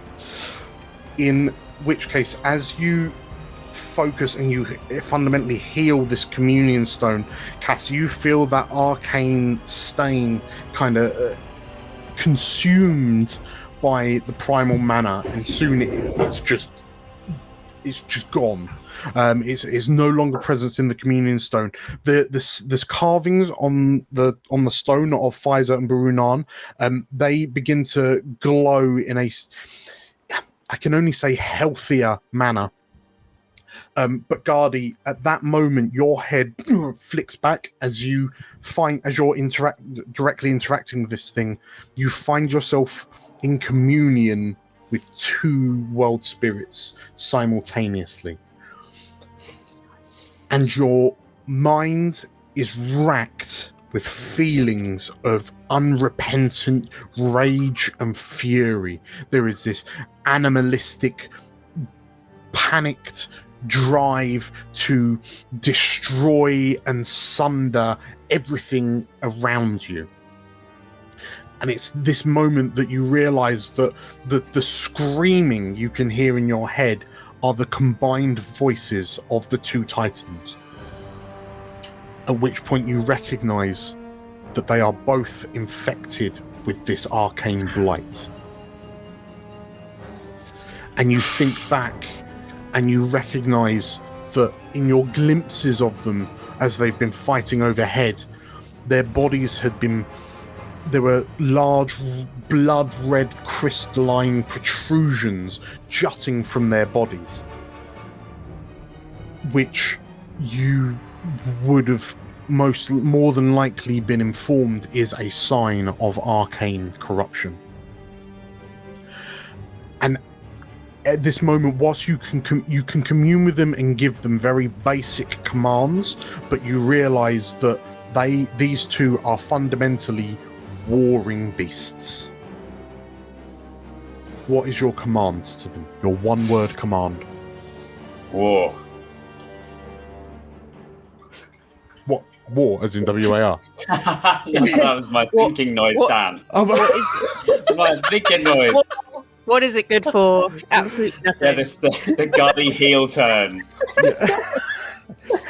Yes, it's like, you know that right now their clash, like all they want to be doing is clashing with one another, but their combined primal energies is what's causing this kind of cataclysmic weatherscape, which has only been happening within the last week or so. Yeah, you are able to give them one directive. What is it? Home. Okay. As you think of the concept of home, you feel that thought descend into the communion stone and then leak out through the earth, like rivers underfoot. And the screaming that you hear from the two battling titans softens slightly at the concept of home. And you like as you kind of concentrate as hard as you can on these thoughts, you hear scream, like yells, battle cries come from the two titans, and there is a staccato explosive sound from outside, and with a final crack of thunder, thunderstorm begins to subside. Very nice, very nice.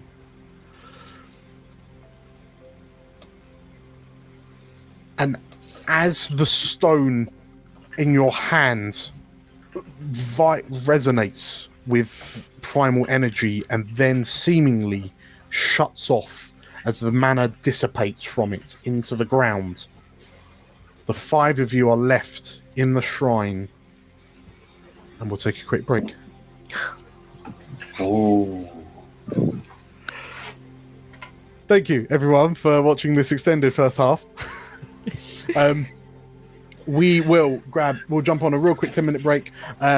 If you're enjoying it, make sure to hit the like button and vote for us in the Crit Awards. The description is in the link is in the description.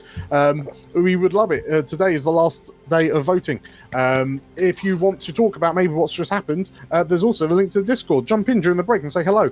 If you are enjoying Daggerheart, you can buy the rulebook from Drive Through RPG using our affiliate link. It won't cost you any extra, but we'll get some money, and that'd be fantastic.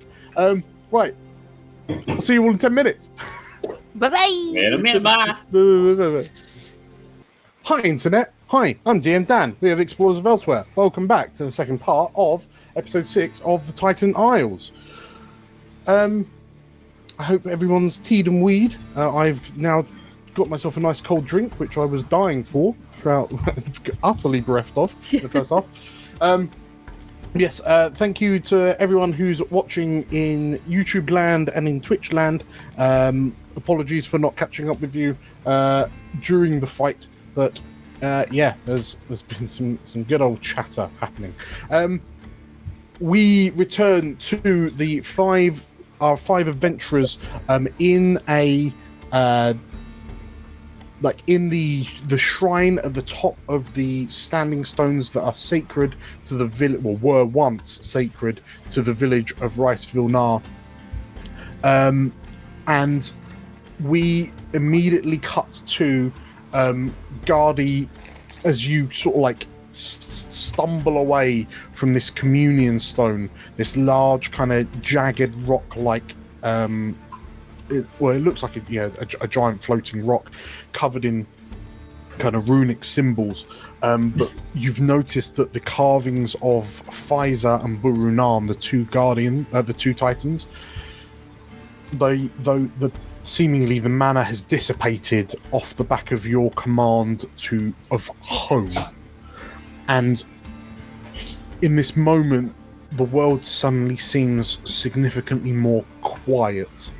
There was a staccato kind of crack of energy from outside, but as the five of you turn to look out of the entrance to the shrine, you notice that the constant, the solid drumming of torrential rain has now stopped, seemingly in a moment. And yeah, the outside sounds calm. As you reel away from the communion stone, what's going on in your head, Gardy? I think too much to really be dealing with at any one time. Partly he's just glad that it's been raining, so they can't see how sweaty he is at the moment. It's like there's something real terribly wrong. They're broken. Broken how? It's like a disease or an infection or a parasite. Something's raging through them. Infecting a god? I think those were mana crystals on them. We shouldn't. I don't think those should be there. No. No, I mean, how can something infect a god? Coop, any ideas? You're asking me? Jeez, you are lost. Well, Like someone that might know something about infectious diseases. If anyone wants to see what their knowledge of like arcane crystallization is like, please roll me a knowledge reaction check. Knowledge.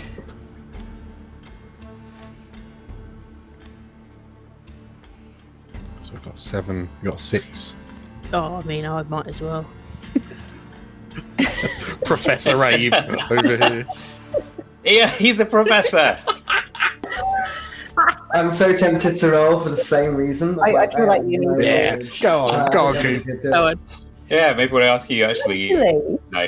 That's right. I'm on 7 as well. It is Professor Abe.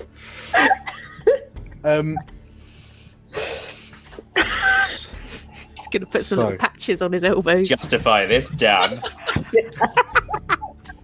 Well, tell you what, Abe. Yeah. I think Livy, as a Livy, has some concept of like arcane corruption and crystallization from things like tales. Yes. So I think I will ask you how Abe knows and what Abe knows about arcane crystallization in such a way that anyone in chat who's watching and has no idea what I'm talking about might have a better idea. Describe this as only Abe can. Well, Abe's playing. Explain. Where'd you get a pipe from? Is that a tweed jacket? gets it You all always had out. the half moon spectacles. Well, you see, I heard we talked about this in when I used to live around here before I lived in White Mound. I see sometimes what happens is this it's like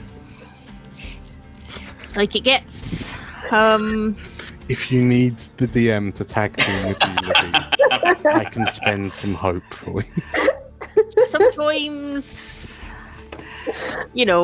things happen, and you might need to explain.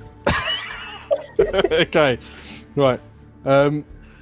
So I'll word it out as Abe. So Abe explain. I guess.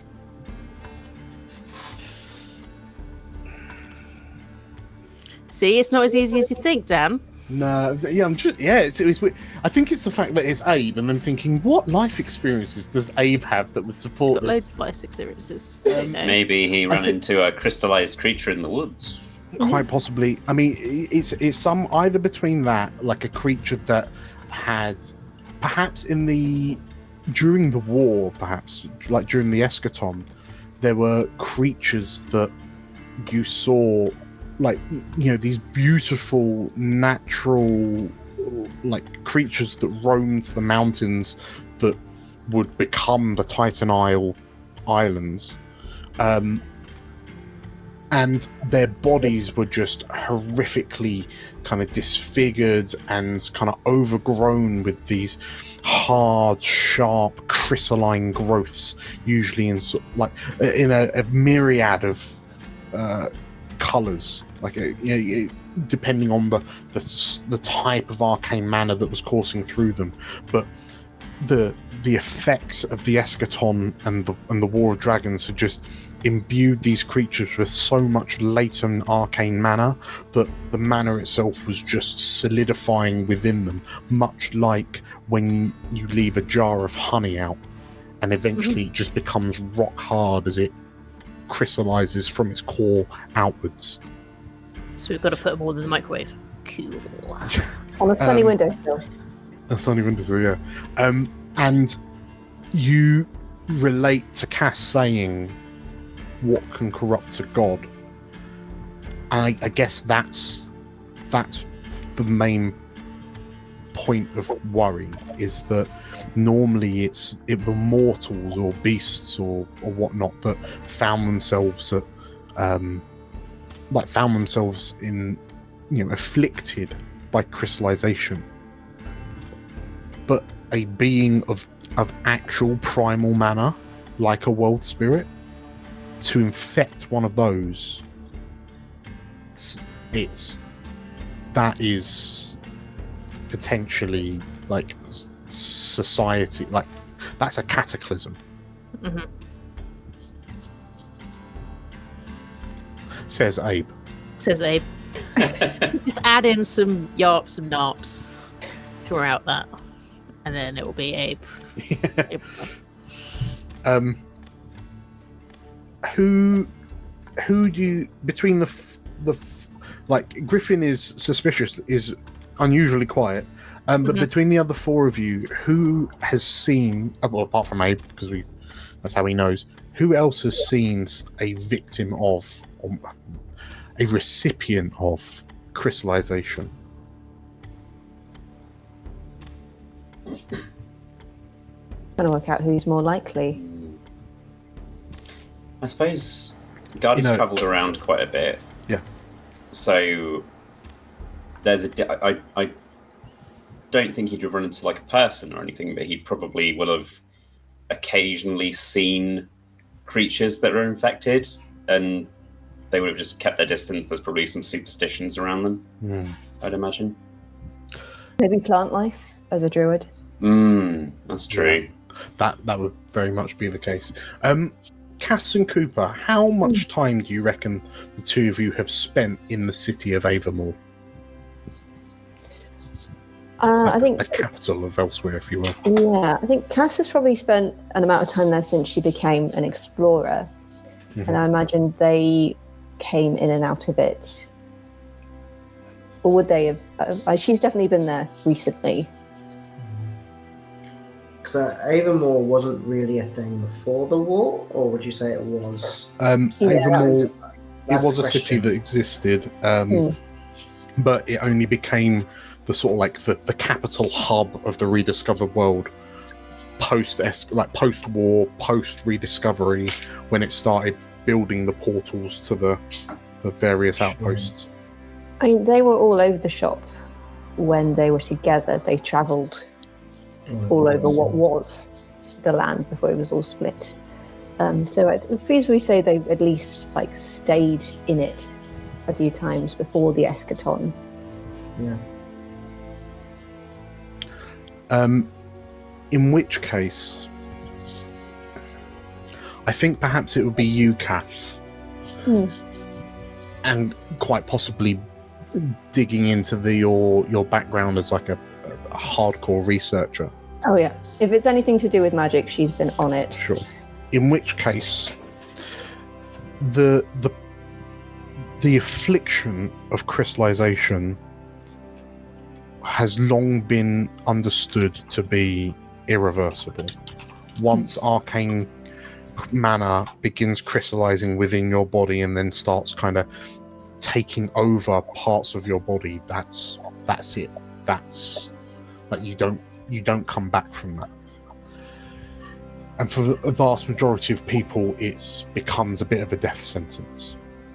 There is speculation that if someone didn't pass on as a result of crystallization, they might eventually become crystalline. However, there is a rather unusual kind of, I guess it's what you could call it, a research company within Avamore.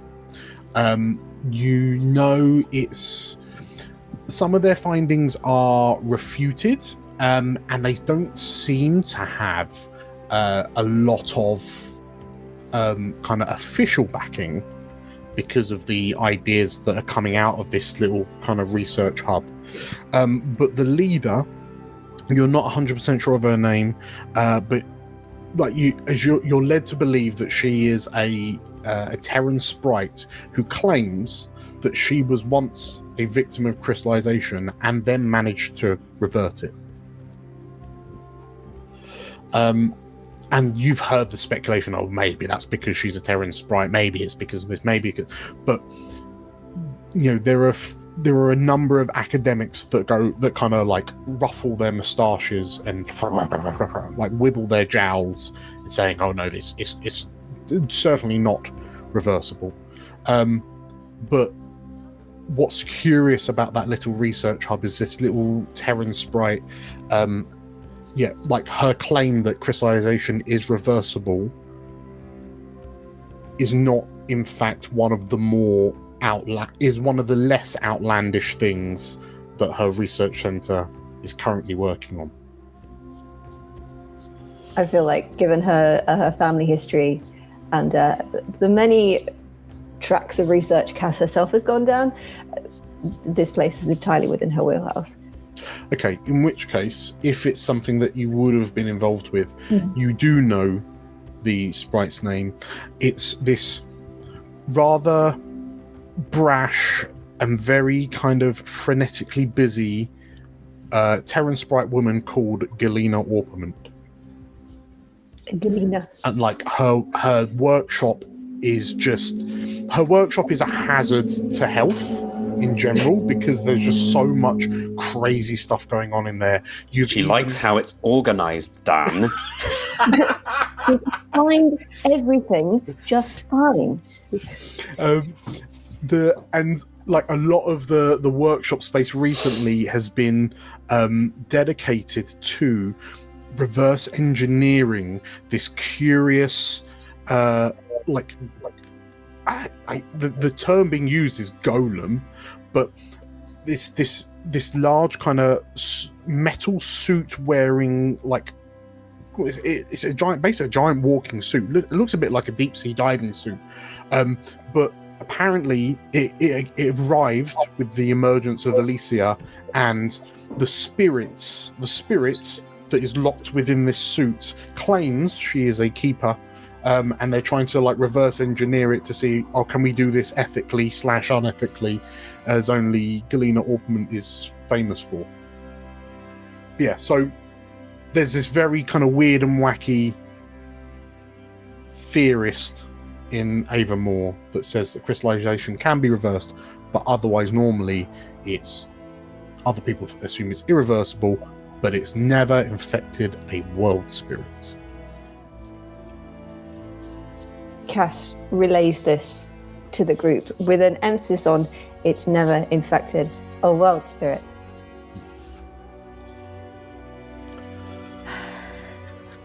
Well, that's interesting and all, but, you know, a little Terran sprite, they're like, wow, like this big?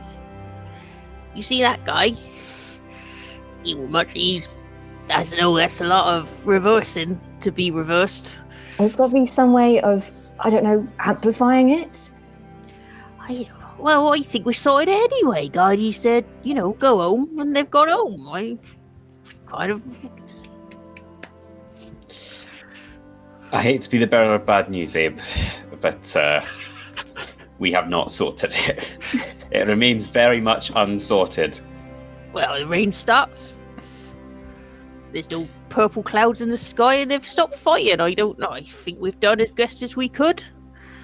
You know, maybe somebody else should take over from here. A relatively decent chance that this island will either explode or sink into the ocean at some point in the future. And I still haven't gotten a chance to talk to them. Well, you know, Guardy did, so some of us did. Doesn't seem like they're feeling very chatty. Oh. It's like trying to just separate two fighting dogs. What I found with dogs, anyway, you just, you know, You just separate them for a couple of days.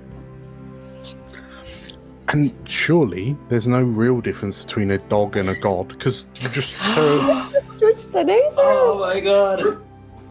the old switcheroo. Professor Abe is on the case. That's the true way to finish this campaign after all.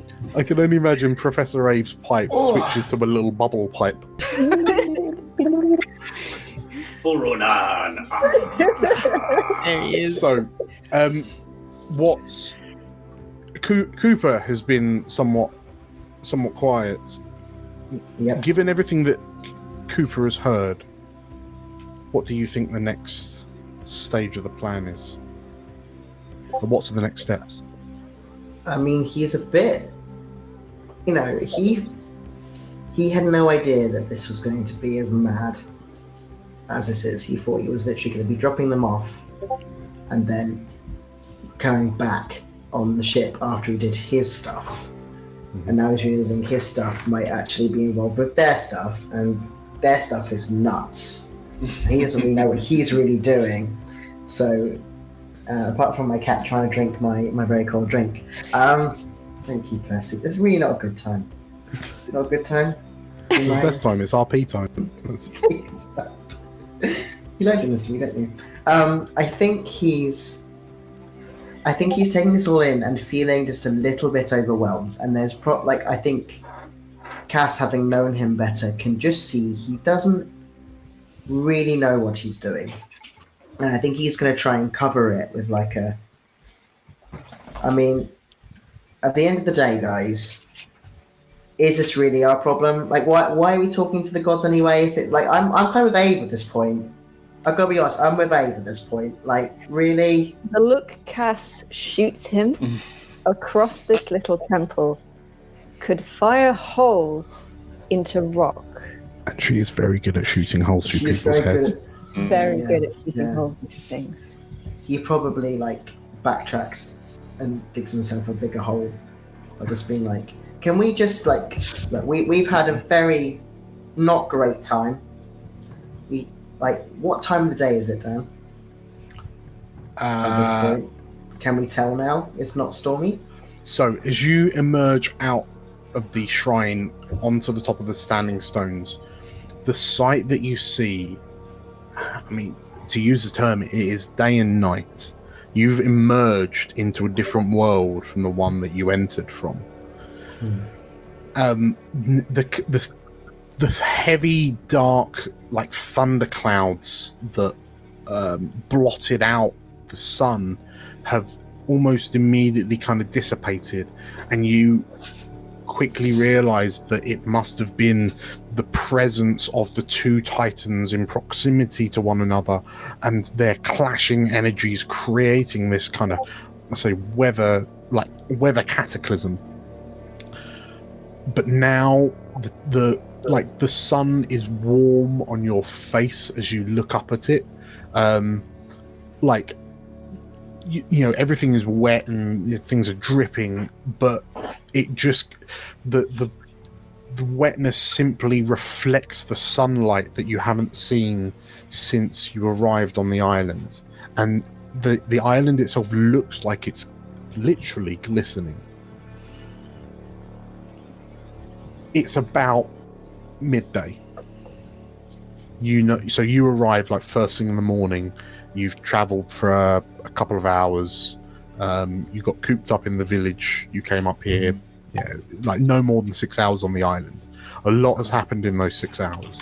Yeah, which Cooper will kind of reiterate of we have not properly stopped.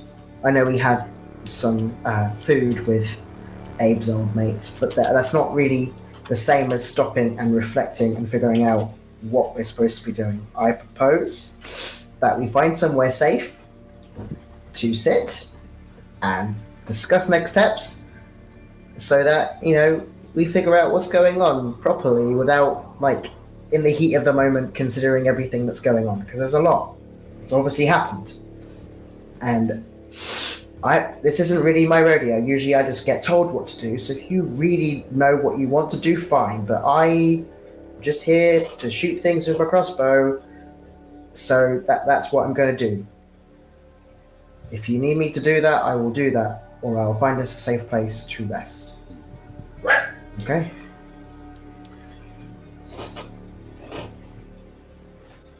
What's Gardy think making of it? What does Gardy think the next step should be? Just say, Cooper, if you care about anyone on that little island, anyone here, we need your help. We need you to buy in to help. Because all of that could be gone. I'm not saying I don't want to help. I just, it's very hard to understand exactly what it is. We look at us. We are little, apart from Abe, people who apparently are going to try and fix a god from being infected. And what are we supposed to do about that? 2 gods. We've got to fix 2 gods being infected. Not even that's one. 2, not 1. That's 2. Sounds like a lot of work. Griffin steps forward looking slightly sheepish, I guess. And he turns to the 2 of you, Cass and Gardy. You two are just like, you're like explorers though, right? Yes. That's what it says in the badge. Well, so surely, from what I'm not an explorer, so I don't know exactly, but from what I understand, I mean, the explorers all just kind of help each other out, and the explorers, I mean, they've got some of the most powerful mages in all of elsewhere, right? Like it's them that made up the explorers. So I mean, you're all explorers, so clearly you're all just like the best of buddies. So perhaps we just have to go back to Avonmore and speak to them and get them to come sort this out. Because I mean, Cooper's right. I mean, we're great and all, but I don't know if we're great enough to stop 2 gods. Maybe 1 god, but not 2 gods. No, we won't. We can't sort this out ourselves, but we're not. We can find someone who can. I mean, we're not just going to hand this over to someone else. I'm not going to just hand this over to someone else. If some of us want to run away, and she looks directly at Cooper, they are absolutely welcome to do so, but I'm not doing that. I mean, we could always go back, get help, come with them, and then be telling them be showing them directions to go in, and telling where the good places to eat are, and telling them about all the nice people in that village, in Abe's village. I mean, we could be their guides, kind of thing, couldn't we? So we still get some of the glory, but they can be doing all the dangerous stuff, and then we can get the glory. As long as they can come with us. And they don't. Yeah, maybe there's more of an advisory role for us on this project. It's clear we know the most about what's happening. I think I know the most. Inexplicably, that does seem to be true. Yes, I am perplexed about that. Well, layers, isn't it?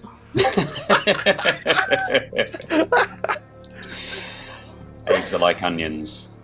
They are. He's a man of Delicious. hidden depths. Right, so I guess we go. We either set up camp or maybe we find our way home. Well, have a good night's sleep and then tackle this.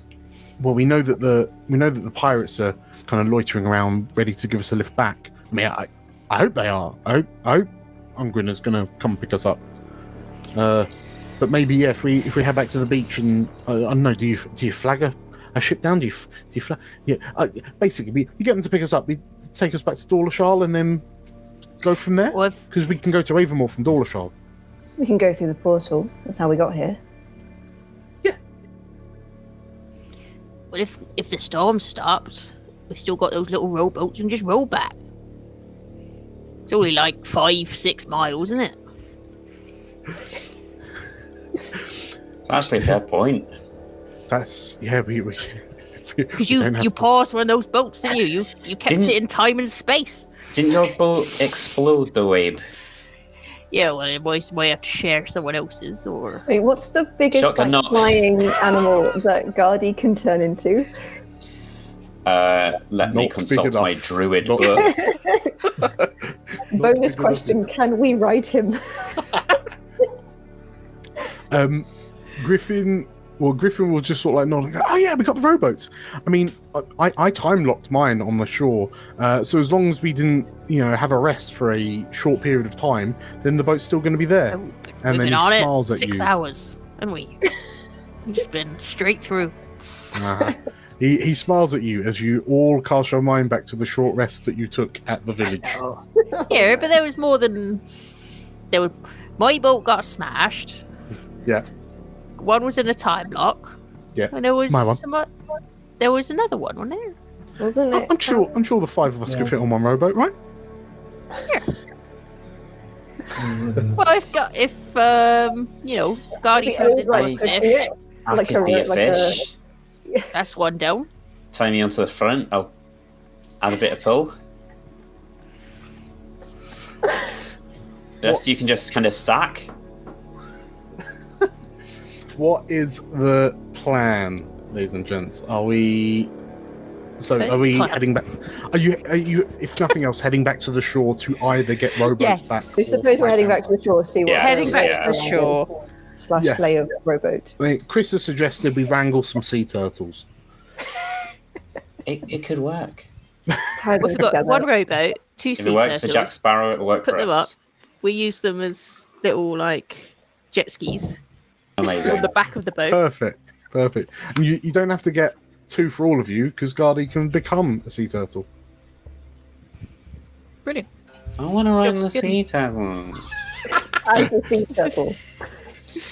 Right, that's the plan then. Let's get back home. In which case, as you make your way back to, so where are you currently? So let's have a quick little gander at the map. So you are currently, that's not loading. Okay, never mind. So you are, there we are.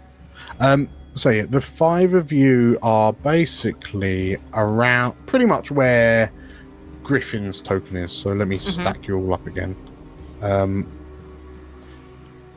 So yeah, it's going to take you, it's not that long, it's not that far to get back to the shore.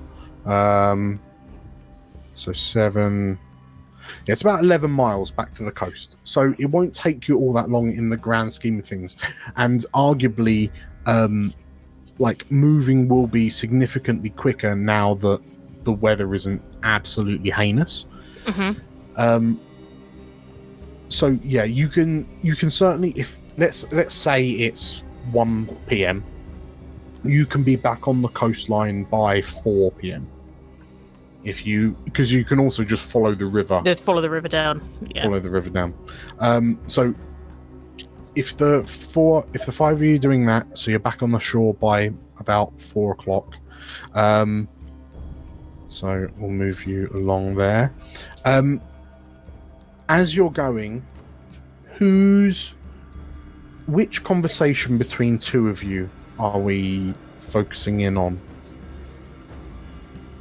Just a little kind of side glance of a conversation as you're all walking along. Like 2 of you drop behind the other 3 to get a little bit of privacy so you can natter. I was going to suggest that Cooper needs to talk to Cass at some point, because I haven't really talked yet. And she is absolutely blanking him after that conversation. Yeah. She is just... It's fair. It's fair.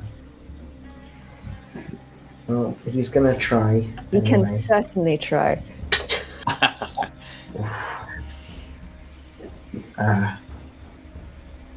Look, I'm really sorry for what I said. This is not how I was expecting any of the last couple of days to go, and it's a bit overwhelming. And All right, Cooper. It's exactly what I expected of you. great.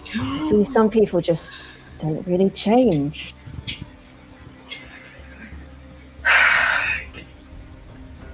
I think he finds that really hard, and he I think he tries to like steel himself. And it's like, you know what?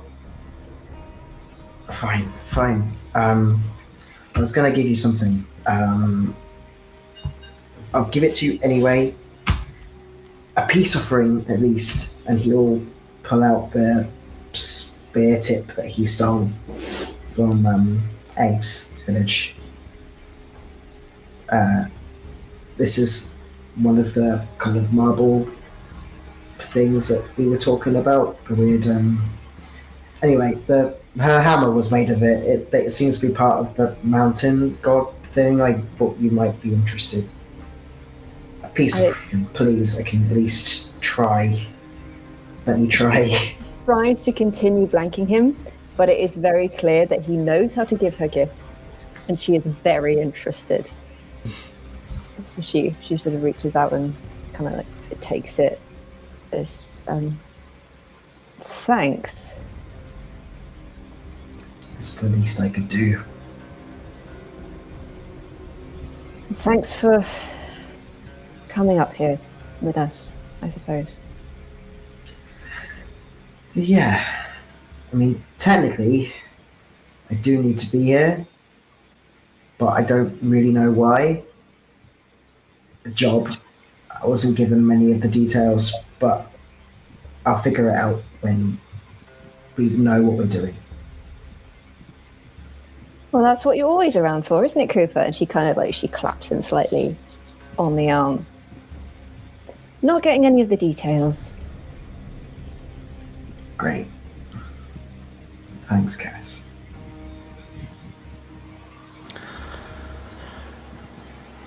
The five of you reach the shore, and it's certainly a different. Again, it's a completely different scene from the one that you arrived at. The open air of the coast is a welcome reprieve from walking through like the dense forest, following this river down towards the southern coast. Now that the heat and the sun is not being obscured by the oppressive like thunderstorms, but perhaps signaled by the sudden like dissipation of adverse weather, you can see that on the horizon, like not far off from the coast, is the ship that you sailed in on. Bumholes, I've forgotten what we called it. The Intrepid. Oh, yeah, was it the Intrepid? It's just the Intrepid. The Intrepid I think something. so. The No, Intrepid just the something. Intrepid. Pretty sure it's the Intrepid. Just the Intrepid, full stop. Just the Intrepid. Yeah. Well, you see Boss Ungren's ship, the Intrepid. And there's a smear of paint after it there. yes. Might be something. And luckily, you see, Griffin finds his raft, his rowboat, has not dashed itself across the rocks in like after the time lock stopped. But yeah, there are two rowboats kind of bobbing gently in the water, which will be enough to ferry the five of you back to Ungren's ship. Who's the smallest? Gaddy, I think. Sitting on Abe's knee then. Come on. Yeah, all right.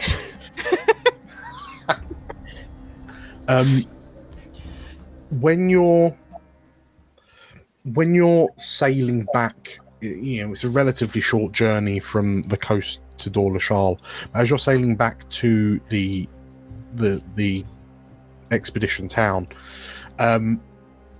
is there a conversation that sparks up between Abe and someone, or Gardy and someone, or Abe and Gardy? Well, we're cuddling close, so we Yeah. might as well. We're pretty close. I think So this will be like when you're on Ungrinner's ship.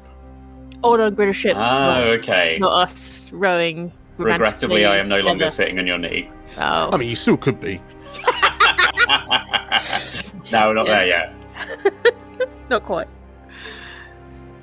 I think. Ooh, Hey. maybe I'm sharing that smoke that I owe you. Yep. I think we've managed to get a flint off of one of the pirates. I'm sure. I think it would be. I think Abe's a bit of a secret sort of gossiper. I think he'll be quite interested in what's. Do you know what's? Well, I got questions. I got quite a lot of questions. Can't promise I have answers.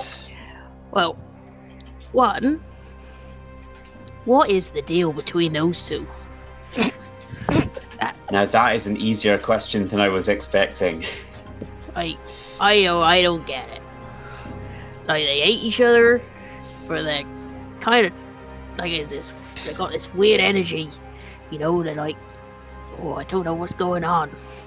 Like, You know they're exes, right? oh, well, that makes a lot more sense. There you go. So, in my people, when married couples break up, you have a burning ceremony. You take all some items that you both treasure together. Yeah. And you burn those, and you cancel out your relationship with each other. You go from fresh, as though you've never met each other before. Sounds like they need one of those. Then, don't It seems like that works really well now that I've seen the alternative. Yeah, we think they need to do something, don't they? Yeah, I think something's starting with F one with the other. Maybe a fight, maybe not. Oh, yeah. I don't know. We gotta get something out of their system, that's for sure. Still on. Right, second question. Do you know much about the cards? Like, you seem to know quite a lot. That's Like, it's like, you done, let's just place back home, wherever home is. that's a much harder one. I was always told stories when I was growing up, but they were always sort of, that we were taught that the world spirits were watching us and that they were, they were always there looking after us, but it was always stories, really. And then, found out at the same time everyone else did, really, that a lot more real than we thought.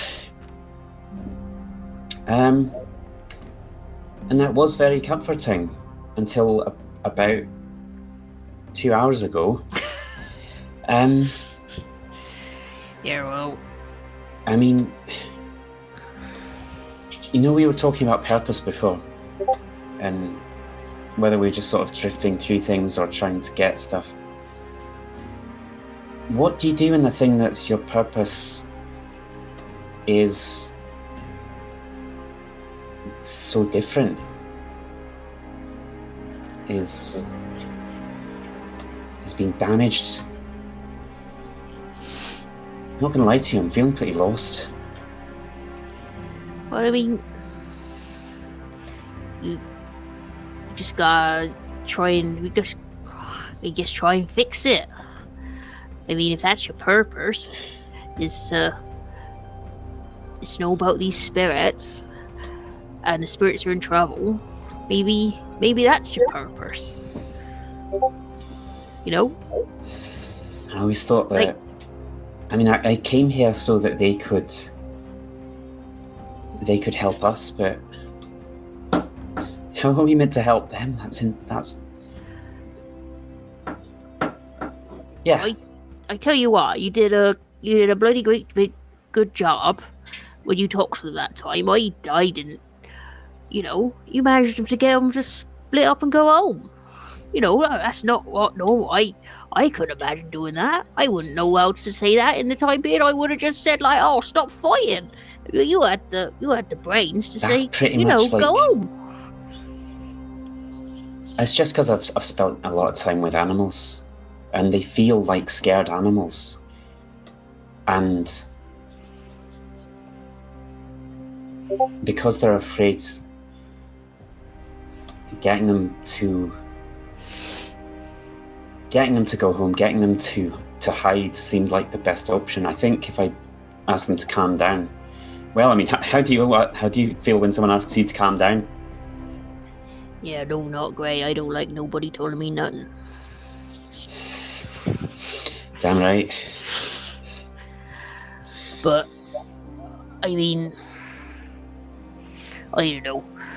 When I used to live in the commune, we're always told that they was looking after us, and when they came out, they did help, didn't they? They kind of put everything back right again. So maybe we gotta get them back to that state. I don't think they're bad.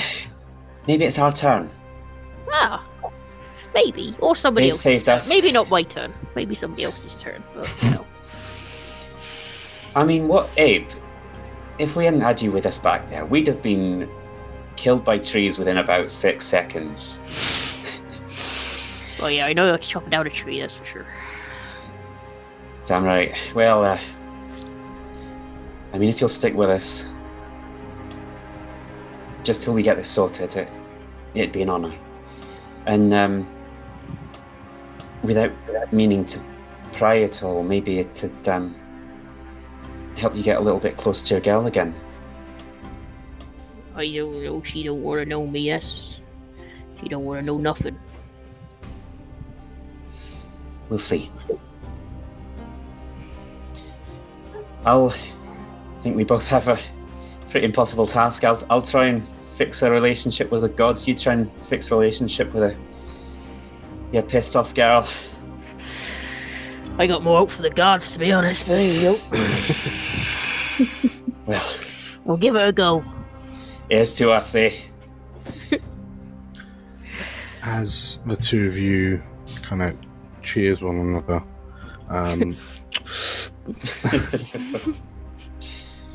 where do we find Cooper on the ship?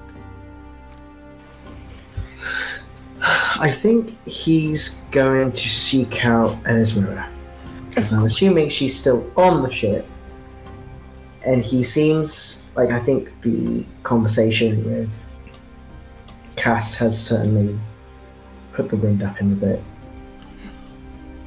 In which So case, he's himself. where are you when you find out she is not on the ship? Oh my god. I think I've gone looking, and I've ended up back on, like, the bow of the ship after having searched everywhere. Does someone tell me, or do I just figure it out for myself? Well, I imagine that you wouldn't have found her from your looks, from your searching. So I guess who are you interrogating, for want of a better word? Who's confirmed it to you? Is it our little friend with the rat? Melusina. Okay. Yeah, let's ask Melusina, because I like that. Very cool. I'm not interrogating her. She's the last person. You've realised, you've realised that she's not on the ship because Melusina has done an absolutely awful job of lying about it. Okay. Well, yeah, I mean, what was she on the ship? I don't know if she was. Actually, she says as she's sort of like, and you see it, her tell seems to be the ferocity with which she strokes this panicking rat that she's got in her hand seems to increase to the point where she's almost smacking it on the head in frantic strokes. Kid, stop lying to me. Is she here or is she not here? The Majani So if girl. she's avoiding me, that's fine. But if she's not here, The Majani girl goes like blushes furiously. No, she's not on the ship. Boss Ungrinner doesn't really tell us a lot of stuff, but after we dropped you lot off, we sailed around to one of our other ports and she rode onto the shore. she went on to one of the other parts of the island. Yeah. Do you mind telling me where? She describes a cove. So where you landed, basically west. If you head west along the coast, so fundamentally the Intrepid that you're on dropped you off and then like hugs the coast, seemingly dropped off Elismira, like she rode off, and then the boat came back to fetch you lot. He doesn't tell us nothing really. I guess that's privilege between captains, isn't it? Yeah, I suppose so. Bit of relief, actually. Anyway. Okay, this is weird. But okay. Thank you for being honest with me. Eventually. Melisina blushes again and goes she starts hugging this rat like a security blanket, and you can just see this rat's like 4 legs just out in a star shape, just as it's trying to extricate itself from her grip.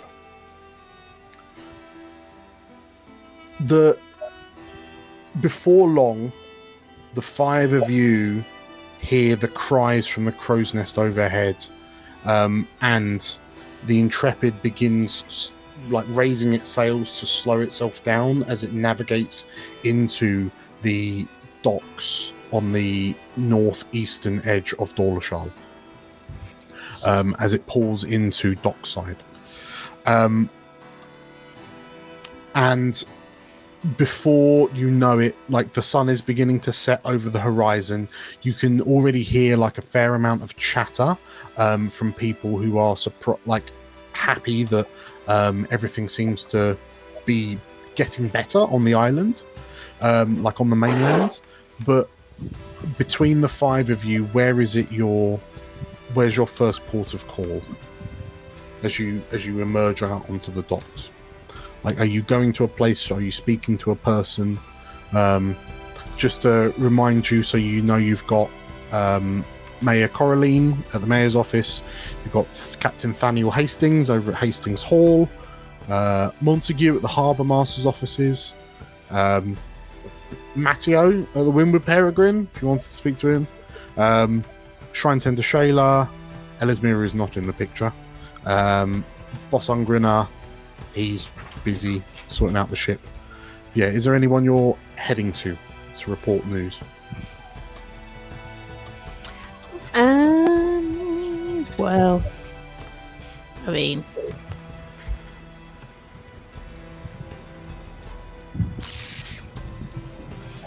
do we want to wrap things up with Boss Ungrinner? I mean, I feel like we should probably talk to him. Or is he busy? Yeah, is he busy? He's busy sort of sorting out ship stuff. He'll be free in the evening, but for now, while time is somewhat of the essence. Because by the sounds of it, your plan will be to head to Portal Plaza eventually, to head back to Avermore, to portal back to Avermore. But yeah, is there anyone in Dorlashal that you want to give us a situation update to? I mean, happy to talk to the Harbour Master. Rub in his face. We should probably talk to the mayor as well and just let him know, the sitch. Sure. Okay. In which case, tell you what, we'll 2 birds with 1 stone. As the 5 of you make your way down the Noble's Knot from the northeastern corner of Dorlashal down towards the mayor's office, which is relatively near the Portal Plaza. As you approach, you notice that the mayor is actually stood outside her office, handily talking to Montague, who seems to be giving her an update about the change of kind of weather situations around the island. And she looks up to see the five of you approaching, and you have to you're sort of like picking your way through the evening crowds as like the tourists are getting ready to head to sort of like restaurants or gambling dens or like drinking establishments, or, just to enjoy the pleasures of Dorlashal, whilst you're watching the workers either coming home from a day of work or leaving to start an evening of work. And this Laravar woman waves a hand to you as you approach, and speak of the dragons and they shall appear, she says as the five of you approach. Montague tells me here that that there is some positive news and perhaps everything went well on the island. Wait a minute. Yeah. Well, we got over there fine. Not from any of his help. Went through the storm, no problem. Went over there, stopped the storm. So, thanks. You can now, get your boats out again. Montague, shuffles his feet slightly and, yes, I thank you for all of your work. Whilst I'm not overly thrilled that you took the risk of sailing out into the storm in the condition it was in, he says, kind of waving his hand between him and the mayor, we are very pleased that you've managed to restore Dorlashal to a sense of normality. Thank you very much. Mayor, he says, and sort of retreats behind her. Do you know what was causing the storm?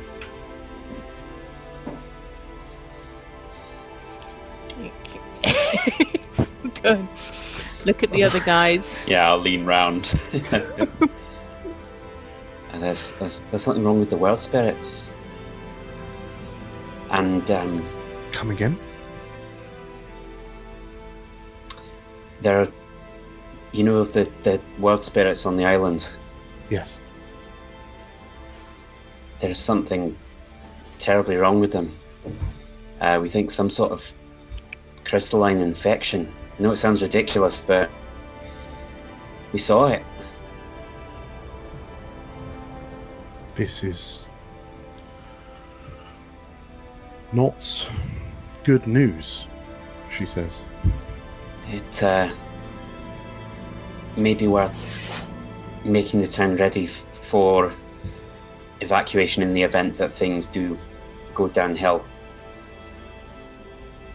We don't know what the situation is. We don't know if or when it'll turn. The mayor, you notice this, at first the mayor's face is one of shock and some, seemingly disbelief, and then there's something that seemingly switches inside her, and her face becomes one of an ironclad, almost grim resolve. And she nods and she turns to Montague. Speak with the captain. We may need to make some emergency preparations. We might need to ferry everyone back through the portal to Avonmore until this situation is resolved. Make sure that everyone's ready. I'm sure it won't come to that, but as our good friend here, Gardy, says, it would be good to be prepared. Whilst she kind of excuses herself and starts kind of giving more instructions to Montague, and Cooper, you notice that like peering out from round one of the street corners, just like curiously watching you, is this little green face, partly disguised under this like bob cut ginger hair, and you see hopeless Aileen like looking at you, and like when she catches your eye, she gives you like a little wave.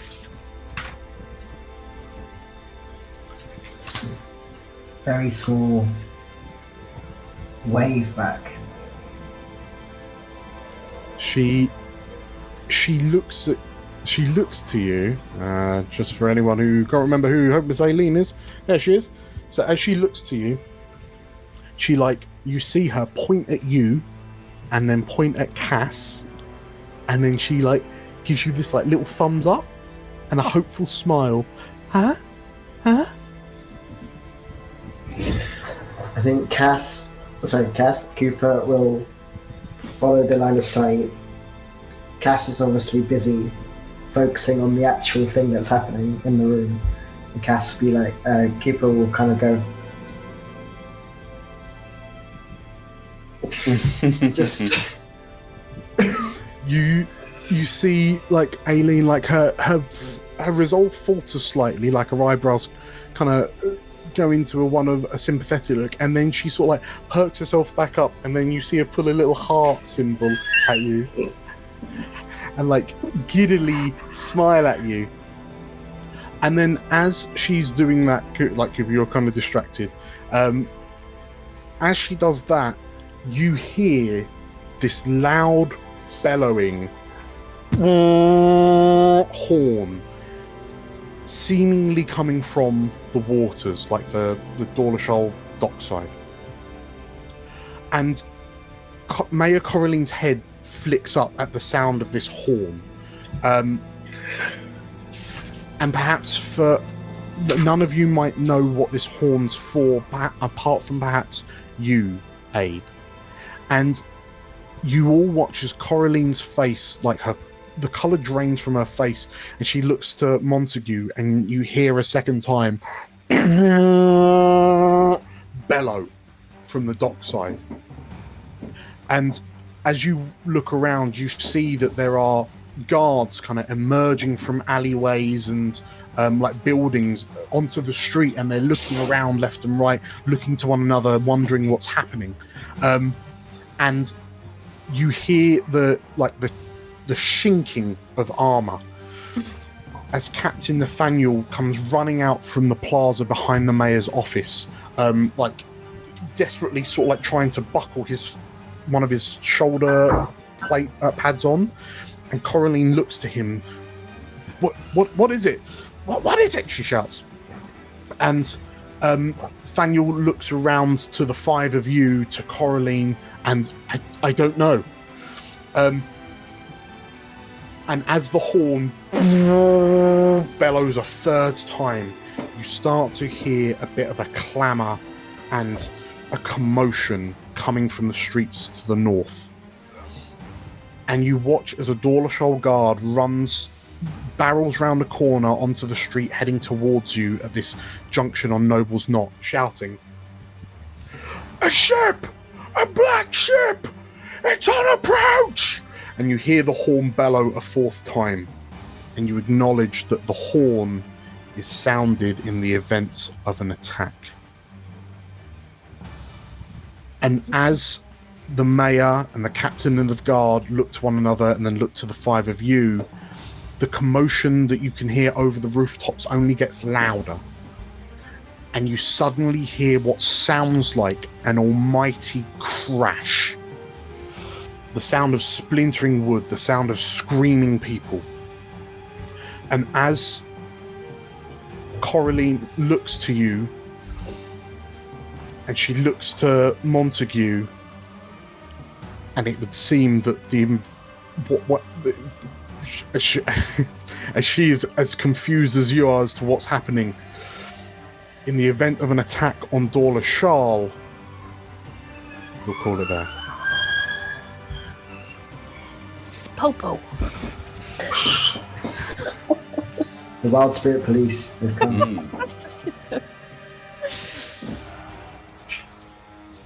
gosh. Oh, no. Elsewhere. In Elsewhere. Whoa, whoa. The sounds of the sea whipping past him reverberate through the helmet of the black armored figure. A shock of blood-red hair creeping out of the bottom of the helm. And as he stands on a commanding position on the deck of his black armored vessel, he clutches the axe in his hand, and it glows a sickly green under his grip. As he turns to his two companions, one stood stoically leaning on her shield, the second floating gently alongside him. He bellows to his crew, "Brace for impact." And the prow of his black ship barrels into the docks of Dorlashal and begins tearing a hole through the wooden decking until it finally collides with the stonework of the waters. And as the gangplanks fall down and the assault ramp at the front of the ship falls open, there is a jubilant cry as the marauders begin pouring into the streets. And hefting the axe over his shoulder, the armoured figure begins marching on Dorlashal. Congratulations, everyone, on completing episode 6. You did it! You made it to the Act 1 finale. Finish, we get rid of one problem and another one arrives. Exactly. Good thing that we went back home for the pirate attack. Yes, excellent. Really good timing. We didn't decide to stay on the island. No, having a rest before this happened would have been terrible. Yeah. We just watch it happen from a distance. Yeah. Like, oh, something's happened over there. Yeah, got some marshmallows going. We're like, that seems bad. Oh well. Speaking of rest, did we potentially have rest on the ship? Short rest on the ship? We'll figure it out. We'll see how generous I'm feeling. But yes, maybe. Did we level up on the ship? No. So, thank you all for watching. Thank you for playing. We will have Nate back with us next week for the Act 1 finale, which is shaping up to be a bit of a slobber knocker. So yes, we'll see how that pans out, and maybe we'll finally get to find out who this mysterious armored figure is, who I've got a picture of somewhere that I'll click through and try and find. Is that him? Yeah, there he is. We'll just pop him in the chat just so you can all look at him. Yes, Howdy. so perhaps we'll figure out who this chap is, who we saw also watching The World Spirits. If you are enjoying this, please consider hitting the like button on YouTube, or I don't know, the equivalent of a like button on Twitch. I can't see one off the top of my head. But also subscribe or follow us on the relevant platforms. If you want to get more involved in Elsewhere, you should absolutely join our Discord, which is free to join and has more sort of like additional art that we'll be doing. There'll be chatter, there'll be theories. It's all just a good community space to be in. And if you are really appreciating what we do, becoming a member on YouTube or a patron on Patreon is absolutely amazing. It starts at £2 a month. There's a £5 a month tier as well, but doing so will get you access to members only content, like our behind the scenes, like player chats that we'll be doing every so often, and yeah, other content that we do, like supplementary content that we do. If you slobber knocker, it's a fantastic word, Mark. If you appreciate the use of the word slobber knocker, or just what we've done, we are in the closing hours of the Crit Awards nominations, so in the description below is a link to the voting form. We are up for best Darrington Press GM for our Tales from Elsewhere series. We would it doesn't cost anything to vote. We would absolutely love your vote of approval to maybe win a Crit Award. Finally, if you enjoyed Daggerheart, we have an affiliate link down below with DriveThruRPG, so you can treat yourself to the digital rules from DriveThruRPG. It doesn't cost you any extra, but we will get a little bit of a kickback. So yeah, again, that massively supports the channel. So, with all that said, thank you everyone for watching. Thank you for playing. I'm going to start the outro music. And we will see you next Monday for the Act 1 finale. It'll be a slobber knocker. A real slobber knocker. Catch you later, everyone. Bye. Bye.